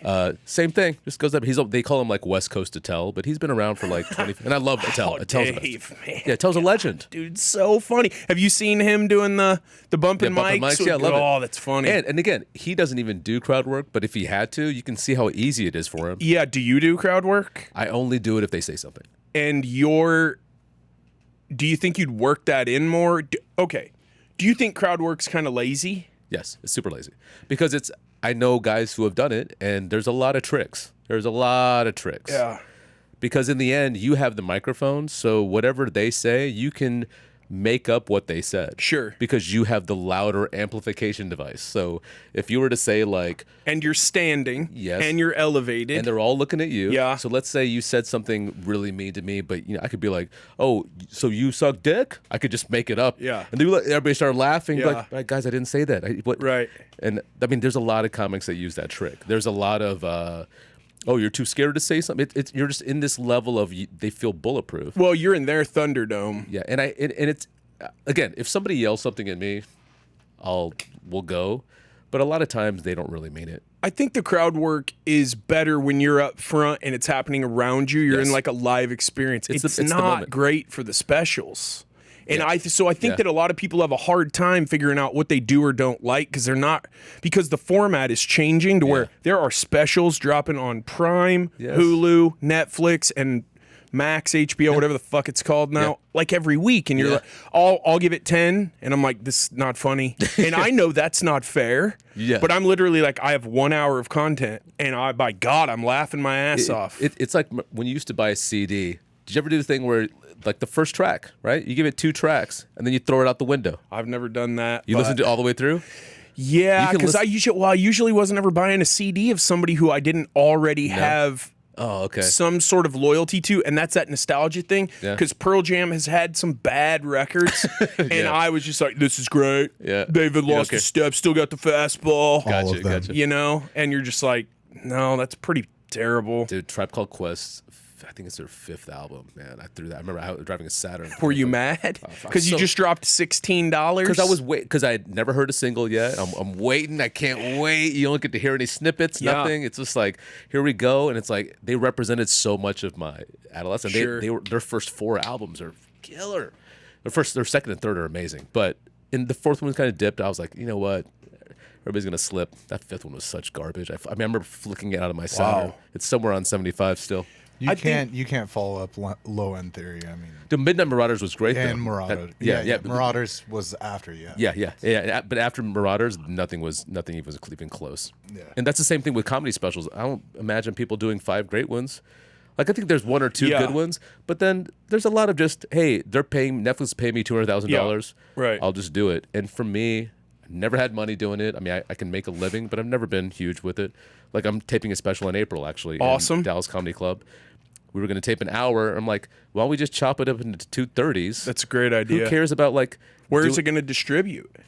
We don't know. So I mean, obviously, Sweet. easily just throw it on YouTube. Well, easily throw it on YouTube. For Are sure. you shooting it? So are you perfecting the act there, and they're shooting it every time you're up, and you're going to pick the best? Yeah, we're do 2 shows Friday. I'm going to tape an hour both, but I think we're going to chop it up into 2 different 30s. At Dallas Comedy Club Yeah. this Friday. No, Is it not sold out yet? Not this Friday. April 19th and 20th. April 19th and 20th. Yeah, I just typed all of it out that I've already, and again, these jokes have stood the test of time. I already know they're fine. Yeah. But I was like, why am I taping an hour when I'm the one doing it? I can just do 2:30s every 8 months. I can just do it on my own terms. Yeah. There's no rule that I have to do it. Netflix isn't telling me to do this. Right. But I also want to put out good stuff, like stuff that I'm proud of, not stuff Yeah. because I just got paid 6 figures for it. Well, look at what Sam Morrill did there, just hitting YouTube over and over and over and over, just performing on rooftops during COVID, just trying to get had a whole special on that. Yeah, right? On the roof, it was right? funny. I think Nate Bargatze's probably, or Tom Papa are probably 2 of my favorites, and the reason is because they don't cuss. Yeah. And I realize how much of a crutch cussing is. Yeah, it's very easy. And it's real lazy and easy. I think you have to cuss sometimes, depending on the situation you find yourself in, or this guy's uppity. Oh, this guy is too good for it. Whatever. Yeah. But man, Nate Bargatze, I had a broken rib the first time. He was on Rogan. I was like, who's this guy? A writer? Okay. Went and looked him up. I start playing that, and I was like, oh man, I can't keep, but I couldn't stop. I was fucking dying for an hour. Yeah. And what's also amazing is his just complete body transformation over the last like 3 or 4 years. He's all glammed up now and He's all in slicked back shape. and ready to go. Yeah. He's hilarious. It's the clean thing is always not even the clean thing. It's just clean makes you write smarter. It's just a Sure. because I've been known in the city as doing that, even though I cuss all the time anyway. But like the idea, the content is clean, but I never wanted to be classified as a clean dude because I don't want people bringing their kids. Like I used to work with Regan, and Regan's crowd comes out from like Christian groups and like youth groups, and they come in there because he doesn't cuss, not because he's funny, because he's great. Regan's great, but they come in there like you'll see it like in the clubs that we did, you'd see like like a 30-year-old guy and a bunch of 18-year-old kids sitting around him. You're like. And the church youth, like all 20 of them came out there because Brian doesn't cuss. Yeah. And they're all laughing, his cake joke and this and that. And Regan's not like that. If you hang out with Regan off stage, he's shooting tequila and shooting Super shit blue. Yeah. He seems fun. But he writes that way because he likes writing that way, which, I do the same thing. But like that Christian group would hate my church joke talking about pews. They'd be like, or they'd love it. Maybe I don't know. I mean, I think some of Taylor Tomlinson's funniest shit is her Christian and church stuff. I think. And now she's all mainstream, so she won't tell any funny jokes anymore. All right. Like that's just the way. Did you see Jon Stewart? Apple TV, get out of here. We think you might say something that'll get you in trouble. What the fuck? Dude, Man? What did he say? He said that's a real insulated bubble over there. It's like North Malibu or something like that. Yeah. Dude, it's weird that he had to go on network TV to unleash. You know It's what I mean? totally ironic. bizarre. It's ironic. Yeah. You hope that Comedy Central lets him run a little bit. Yeah. Come on, everything's off limits now. We got Biden making up words, man. You got the most ammo of all time. If you're a comic and you don't have anything to say, turn on CNN, man. Yeah, it's so weird. I think there's so many comics focusing on their brand, more than like being jokes. It's like I heard this from a comic there a couple years ago. He said if you misspell something on your captions, you'll get more engagement because people will call you out for misspelling it. Yes. And I was like, but that has nothing to do with what we're doing. Nope. He's like, I know, but isn't that cool? I'm like, no, Not really. no. Why are we like if I talk about certain if my freeze frame or whatever the thumbnail is, if the thumbnail says edgiest joke ever, this joke almost got me canceled, then people are like, I'm like, I don't want to do that stuff, but that's not me. Yeah. Like I have some really hot takes on immigration that I could post and be like, you won't believe this, but that's not who I am. Like this is just a joke I did. Like you know what I mean? I don't want to be. I don't want to. I don't know if I'm too old for it, but it's just like it's beneath me. I honestly like it's like looking at the tabloid alien boy. bat boy, whatever. That's what it feels like, when you get into your mid 40s, like you and I are, for me at least, I'm like, that's not worth my energy. Yeah. I know what that's going to take me. Yeah. And 10 years ago, I'd have jumped all over it because it wouldn't have mattered. But now, like, I have a very limited supply of energy. Yeah. And it's so valuable. Yeah. And that's just not for me. It's just, you know what, for me, I think it's because when I started, we were just writing jokes, like the Comedy Central Presents was that season was like Wanda Sykes, Kathleen Madigan, Greg Giraldo, Mitch Hedberg, Bill Burr. It was like Patrice O'Neill, all in the same season. Was Natasha on that one too? I don't know if she was. Because Greg and, Daniel Tosh was on there. I love Tosh. Man. He's awesome. He's the best. Golly, his 3 or 4 specials, hilarious. they're solid. Those specials are solid. What's his deal now? Is he like canceled off? He does a podcast. Yeah. When are you going to do one? I don't know, man. I found you a studio. Yeah, that's right. Just you found me a title too. You found me a name. I like that. Yeah, I think you get more mass appeal here. I don't know. You have a real Bible-y first name. I was going to ask you about that, but now I understand. Yeah. So I would totally do it if I had the reliable co-host that would come in all the time. Just get Sohail to produce, and he can co-host for you too. Let's go. Co-host. Yeah. He's got hot takes. You've got to talk about communism. I've been keeping my mouth shut because I want y'all to talk. You got to throw it down with him about Marxism. Just fucking go to town. I got to look it up, man. About the advantages of capitalism. All I remember, just come back and I'll you know what we'll you have should ChatGPT explain it. What you should what you should do is explain it to me, because it would be a lot easier for you to explain it to me and then me poke holes in it than for me to read. That would be a funny exercise. What topic are you least interested in right now that's hot? That's a hot topic that you couldn't give a dang about. Bitcoin. Yeah, just all the crypto stuff. Yeah, because I got most of my friends are in different. They're invested with different stuff. Watch out! We got the Bitcoin police coming up them stairs right now. Yeah, I mean, that's what I'm saying. Like, dude, that's why I don't bring it up on stage. No, let's go. So why? What bothers you about it? It's just play money. Nothing bothers me about it. I just don't understand it, and as many times as people explain it to me, it just doesn't register to me. What does blockchain mean, man? I know that, but when you ask, it's never an easy thing. You know explain. what it's like? It's like when you want to get solar panels put on your roof at your house. Okay. And you're like, hey, so how long is this going to take to pay me back? And when am I going to actually be contributing? And you'll wait for that answer for 30 minutes and you'll never get it. It's exactly like what you got there. Again, I'm not mad about that because I understand religion is the same thing. Oh. So whenever I talk this is how I always explain religion to people in general, because like when people find out. I take it you probably don't pass out tracts at your shows? No. Even at the VAC, you're just passing out tracts. Remember the tracts at church? It's the brochure. Jesus died for you. It's like 4 pages. It's the Daily Bread. Daily Bread's one. That's what I used to get tipped in on Sundays when I waited tables. That's how they would tip me. Really? They're like, "This is more power. This is better than any money I could ever give you." That doesn't even buy me 1 gallon of unleaded, sir. Exactly. That's not going to help me. Just go to my landlord and just throw him a bunch of Daily Breads. Yeah. There you go. Here's all that, and then I got all these food stamps because that guy put a roof on for him, but he paid me. There you go, sir. Have a good day. I always play, because even on stage I talk about being a bad Christian. And this is funny. What's great about stand-up is like when you say these things, you're like, this would sound so edgy in conversation. But again, if it was written down, if I wrote this joke down, right, what I'm about to tell you, I would get killed on the internet. There's a line, and again, understand most of my crowds are in the South. It's Christians, right? And they don't assume I'm Christian because I'm, and I go up in there and I say, like I know things work when they suck to do. Like I know working out is working because it hurts. Same thing with liquor. I don't like the taste of liquor, but that's how I know it's working. Same thing with church. I need my church to suck.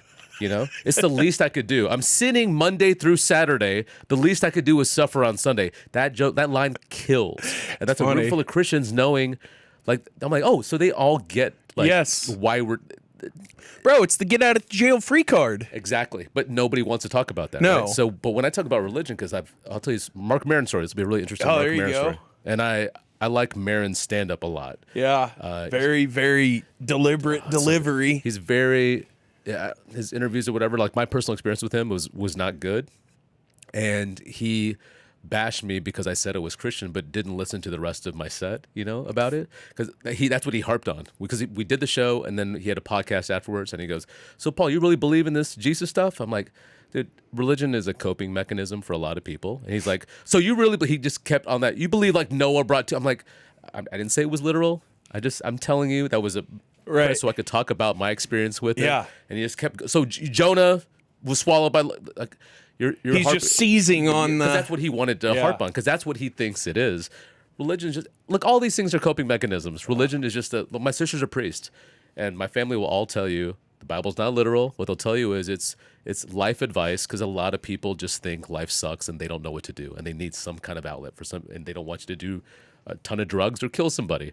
Like, or yourself. Yeah. If you're angry at somebody, think about what Jesus said. Like, some people need that. Sure. Some people don't, but like, you met an atheist, they seem like miserable people, and it's not because they don't believe in anything. It's just, this life sucks and it's gonna suck. I'm like, and there's no hope for anything better. And that's what sucks about that stuff. Religion represents hope. Exactly. That's all it is. That's all it is. I mean, if we learned anything from Shawshank, right? You gotta have hope, man. Dude, come on. Just talk to Morgan Freeman for an hour. Red got out of prison and he lost hope and he was institutionalized. Get busy living or get busy dying. He carved it, dude, in a ceiling joist, and then he just went to the moon, man. So near construction, ceiling joist. I never even heard Come joist. on, bro. I love that, dude. Trusses, rafters, purlins, joists. Let's go. You want to talk construction? No, it's boring as fuck. No, I love that. That's why I have no audience, because I talk about construction, and nobody cares about construction until it leaks or falls down or breaks. This is true. It's kind of like Jesus too. Nobody cares about him until things start leaking. I've been working outside my whole life. Yeah, but people don't. You've got the good hands, man. Well, you can tell I've been indoors. Well, yeah, they're all just a mess. But I'm saying, like you said, in India, you're darker. They think it's because you're working outside. They're automatic. I've been working outside. I'm whiter than your sweatshirt there, and people they don't know what to do with you.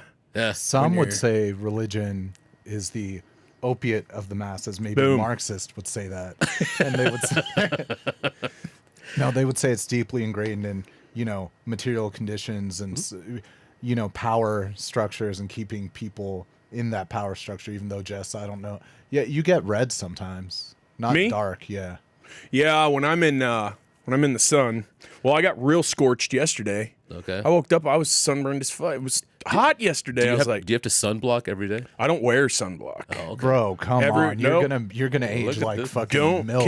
Don't care. He's 18. You didn't know this? Yeah. he's a No, that shocks me because your skin is great. I'm the white-haired Benjamin Button, dude. I'm just going the wrong way. No, I don't wear that. Your skin is the biggest organ in your body. I'm not putting that cancer on it. Melanin, bro. Don't care. Hey, you got to go out one way, man. And I've been sticking to this gun for a long time, and I'm not putting sunscreen on. So for me, I like that you got to pick your way of going out. Yeah. I like that philosophy because like I've seen very many miserable 90-year-olds. Do you think Custer picked his way? He's like, here's what I'm going to do. Yeah. Jess, you literally like eat a metric ton of wheatgrass a day for your health, but don't wear sunscreen. Yeah. I thought you were saying he picked. Yeah. Yeah. That's 100%. I believe that the sun is actually medicine. Mm-hmm. I don't believe you should block it out. Mm-hmm. I believe that things that grow out of the ground, no one should tell you can or can't eat them or smoke them or anything. It's out the ground. Yeah. So no, I think that sunscreen's a big conspiracy. I think they want you to put a bunch of sunscreen on, scare your ass. If we can get you if we can get you cancered up, we got you. Get all your pharmaceutical I'll money. fact check that one. What carcinogens in no? Sunscreen? I mean, carcinogens there's also whatever sunscreen. Is there carcinogen in the sun? Sunscreen's good. Please wear sunscreen. I don't know. I've read the Bible all the way through numerous times, all the way through in a year. True, no sunscreen. I need in it. the Bible. Yeah, there was there is nothing. Moses put on SPF. There are no commandments about sunscreen. Hey, think about it. Hugh Jackman, who was pretty much the everyman. Oh, kind of a tense name. Yeah. He has adamantium inside his body. Okay. Yeah, totally. He's the Wolverine, and he has skin cancer. He's done it a bunch. Does he in real life have skin He's cancer? done it 3 or 4 times. Yeah. Wow. I wanted to. He survived. You mentioned the plants and stuff. I wanted to ask Paul about substances And if you're comfortable talking with that about drugs and alcohol or I am. plant medicine, I'm you told. have any Yeah, experiences? do you use them to get through writer's block or anything like? Rogan talks about DMT all the time. Gives him a fresh... I very rarely smoked. Like I Yeah? can count on one hand. I drink. I like The pot? I like You the whiskey. The smoking whiskey the does pot? more for me. So for me, it's social. Conversation is what helps me with write. Yeah? I have to talk with somebody cool, and the cool people drink. Do you Yeah. have anxiety socializing without it? No, I never did. I know I went from shy to just out of my shell. You can, and that just happened overnight. You go take this class. How much do you pay for that class? $350. You paid $350. You go to the class for 8 weeks. The guy's like, I'm going to teach you how to kill. Yeah. Then he takes you on stage. You kill. Then keep getting work. And you're immediately like, I'm doing this. Yeah, because I just kept going. When they quit giving me work, I'll go get a regular job. And then they just kept giving me work. Yeah. And then I kept getting TV stuff. And then eventually I was like, well, I'm making a living. I might as well just keep going. Do you like writing more or performing more? Writing. I mean, it's more fun creating like this thing that I think might work. Yeah. And then when it works, biggest rush. Let's get you writing speeches for like Ted Cruz, bro. I wish. With some some hot immigration takes. I wish I would. Yeah. He wouldn't like my take though. Like, what do y'all think about razor wire? Is that how the joke would start? Oh, it's even more ridiculous than that.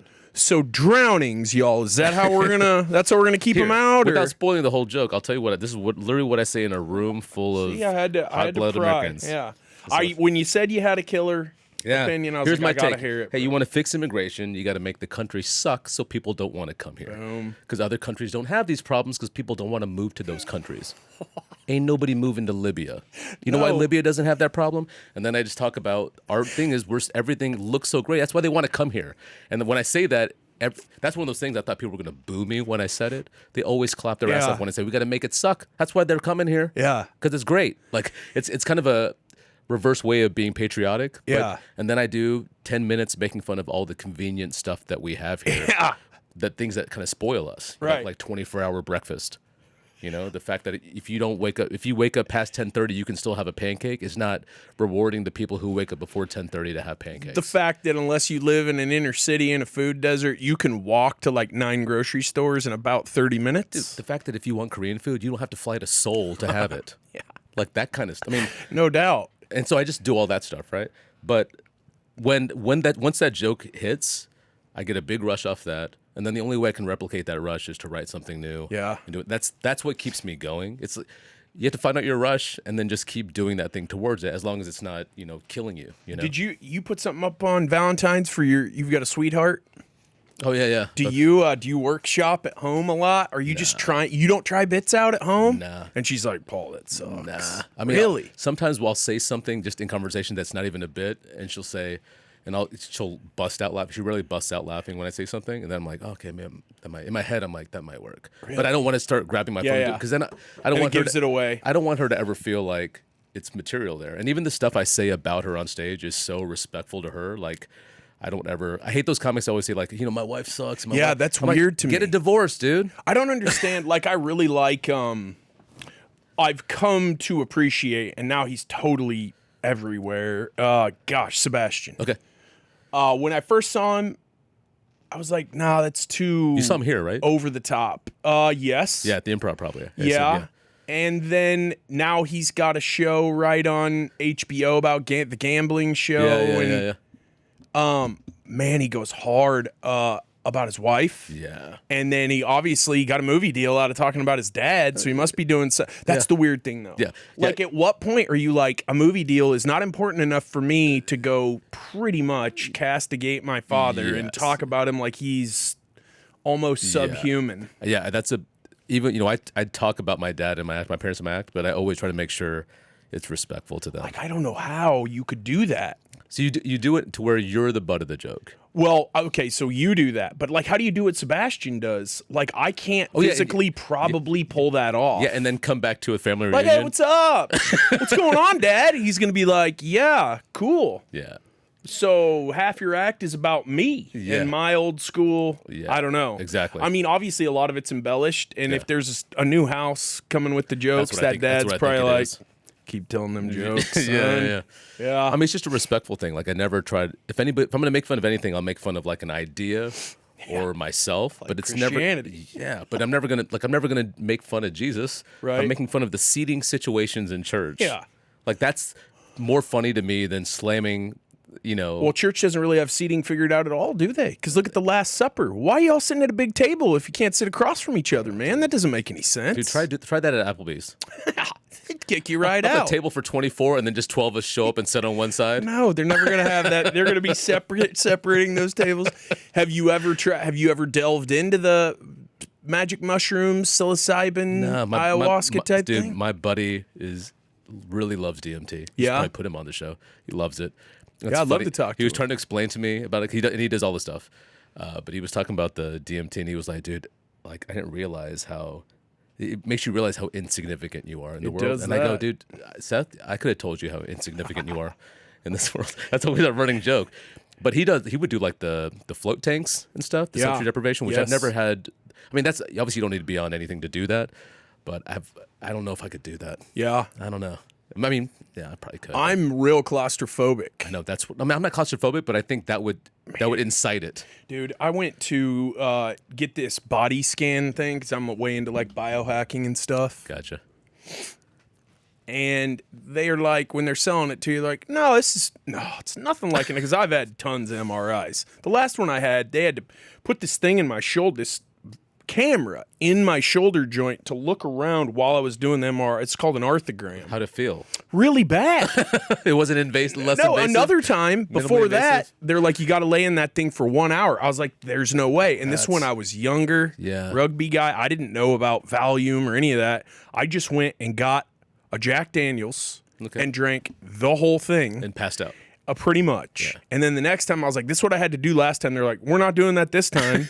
And they literally Michael Jacksoned me. They just propofol me for like 1 hour. So what'd that feel like? You're out. Just a nap? Yeah. Okay. But this thing, you lay down. It's a full-on regular MRI machine. I'm 270, 275. What, 6'3"? Yeah, ish. And they put a strap over your knees. And you're like, huh. Then they set this plate that goes from pretty much like the top of your chest down below like your region. Gotcha. And it's heavy. Okay. Then they clip this thing onto your head so you can watch a show. But it's clipped on. It's holding your chin down. And then, because your arms, you can't get nowhere to go, they put a strap. Orange stuff, dude. That She sucks. scoots me in. I'm like, get out. Get me out. Get me out. I can't do this. That sucks. It was highly unpleasant. Wait, and so- I meditate and stuff. I was like trying deep breathe. I was just like, man, you want to break me down? Just Nelson Mandela my ass. I'll tell you anything you want to know. Do you ever get the sleep paralysis? You know what sleep paralysis is? No, but I've heard it. Have you? I get it all the time. What? And All the time? Yeah, I got it this last night. Whoa. Okay, walk me through that. So all it is you're waking up in the middle of REM sleep. So your body, your body shuts everything down so you don't act out your dreams. You're not running around everywhere, right? But Unless you're on Ambien. Yeah, exactly. But if you wake up in the middle of it, you wake up, your body can't move. And so you have to give it like 10, 20 seconds for it to move. Like, so what I do is I start wiggling my finger. You feel trapped. You feel paralyzed. You can look, but nothing moves. And when I was a kid, I didn't know what it was. I just thought, You've had this your whole life? yeah, I've had it since I was a kid. That means you must get into REM really fast. Yeah, easy. Because I can't get into REM at all. Oh, it's like, yeah, it's not like on the airplane. I'm out. Like the second I sit down, I'm I'm so out, jealous, dude. man. But I would get that. I never knew what it was until the internet. Then you start looking it up. You're like, oh, this is what it is. Yep. Because before it was explained by like demons are visiting you, and I'm like, I don't believe in supernatural stuff at all. That's one thing I don't. That's one thing I don't. You don't believe in aliens? No, I mean I'm sure there's something out there, but it doesn't freak me out. Yeah. Like we're gonna kill ourselves here. Oh, like or the AI aliens. will. The aliens. Yeah. Well, dude, we had one of those robot waiters on Sunday or Saturday. Really? Monday. Did you do it like my grandpa growing up? Did your grandpa ever do this? You go into a restaurant. Restaurants were always kind of a big deal for us growing up. That's why Red Lobster's a big deal for us. Yes, I mean, for us, it was Olive Garden or Bonanza. Do you remember Bonanza? Olive Garden was so expensive. It was. Outback Steakhouse also expensive. Do you remember Bonanza? I don't know what Bonanza is. Bonanza is like a nice Golden Corral. That's a northern ass thing. You mean no chocolate fountain? It has that. Okay. No And pudding. No pudding at the salad bar. There was. Okay. It's a better Golden Corral. It's like a higher quality, Okay. cleaner Golden Corral. Okay. And my grandpa would always dial in on the name tag and start talking to the waiter or the waitress by their first name. Oh, I dated a girl who did that. And I was just like, oh, I don't know why that makes me uncomfortable. I'm like 9 years old. So did you do that to the robot? Were you like, hi, Hal? Dude, the robot like I'll have hummus. the robot will wait for you to pass. It like moves. It like it can sense everything. Was it like the one with the shelves and? Yeah. It looks I like hate those guys. It Fucking looks like idiots. it looks I like hate 'em. Wall-E. Yeah. From that Pixar movie. It looks Yeah. just like Wall-E. It has the little shelves on it. Have you seen go to- Ex Machina? Yeah, I love Dude, it. yeah, that's what's Speaking- gonna fucking happen. And speaking of Clockwork Orange and sleep paralysis, you want to see my sleep paralysis demon? Yeah. Oh wow. Okay. I don't know why I had this in the vault. I guess I made this. I at don't some point. either. Was that how you were in the MRI machine? That's what it felt like? yeah, actually, yeah. That's I the don't know. nurse's hand It's above you? weird. Yeah, it's weird. There's a man's hand right there when I'm like laying down. I don't know if I support that or maybe I like that. I don't know. What TV show were you watching in those goggles? I was putting on. She goes. What do you want to watch on Netflix? I was like, I don't know right off the bat. Like I got to get on there and look. And she goes, well, a lot of people really like that new Kevin Hart movie, Lift, which I had started just as background, and it's horrible. And I was like, sure, give it a shot. Because as soon as she starts locking me in, I'm already like, I don't think this is gonna work. Dude, that's the only way to watch Lift is to get locked in. I think the only way to watch Lift is Can't move for 2 hours. to be locked in and either to have sleep paralysis or just value yourself to the moon and just be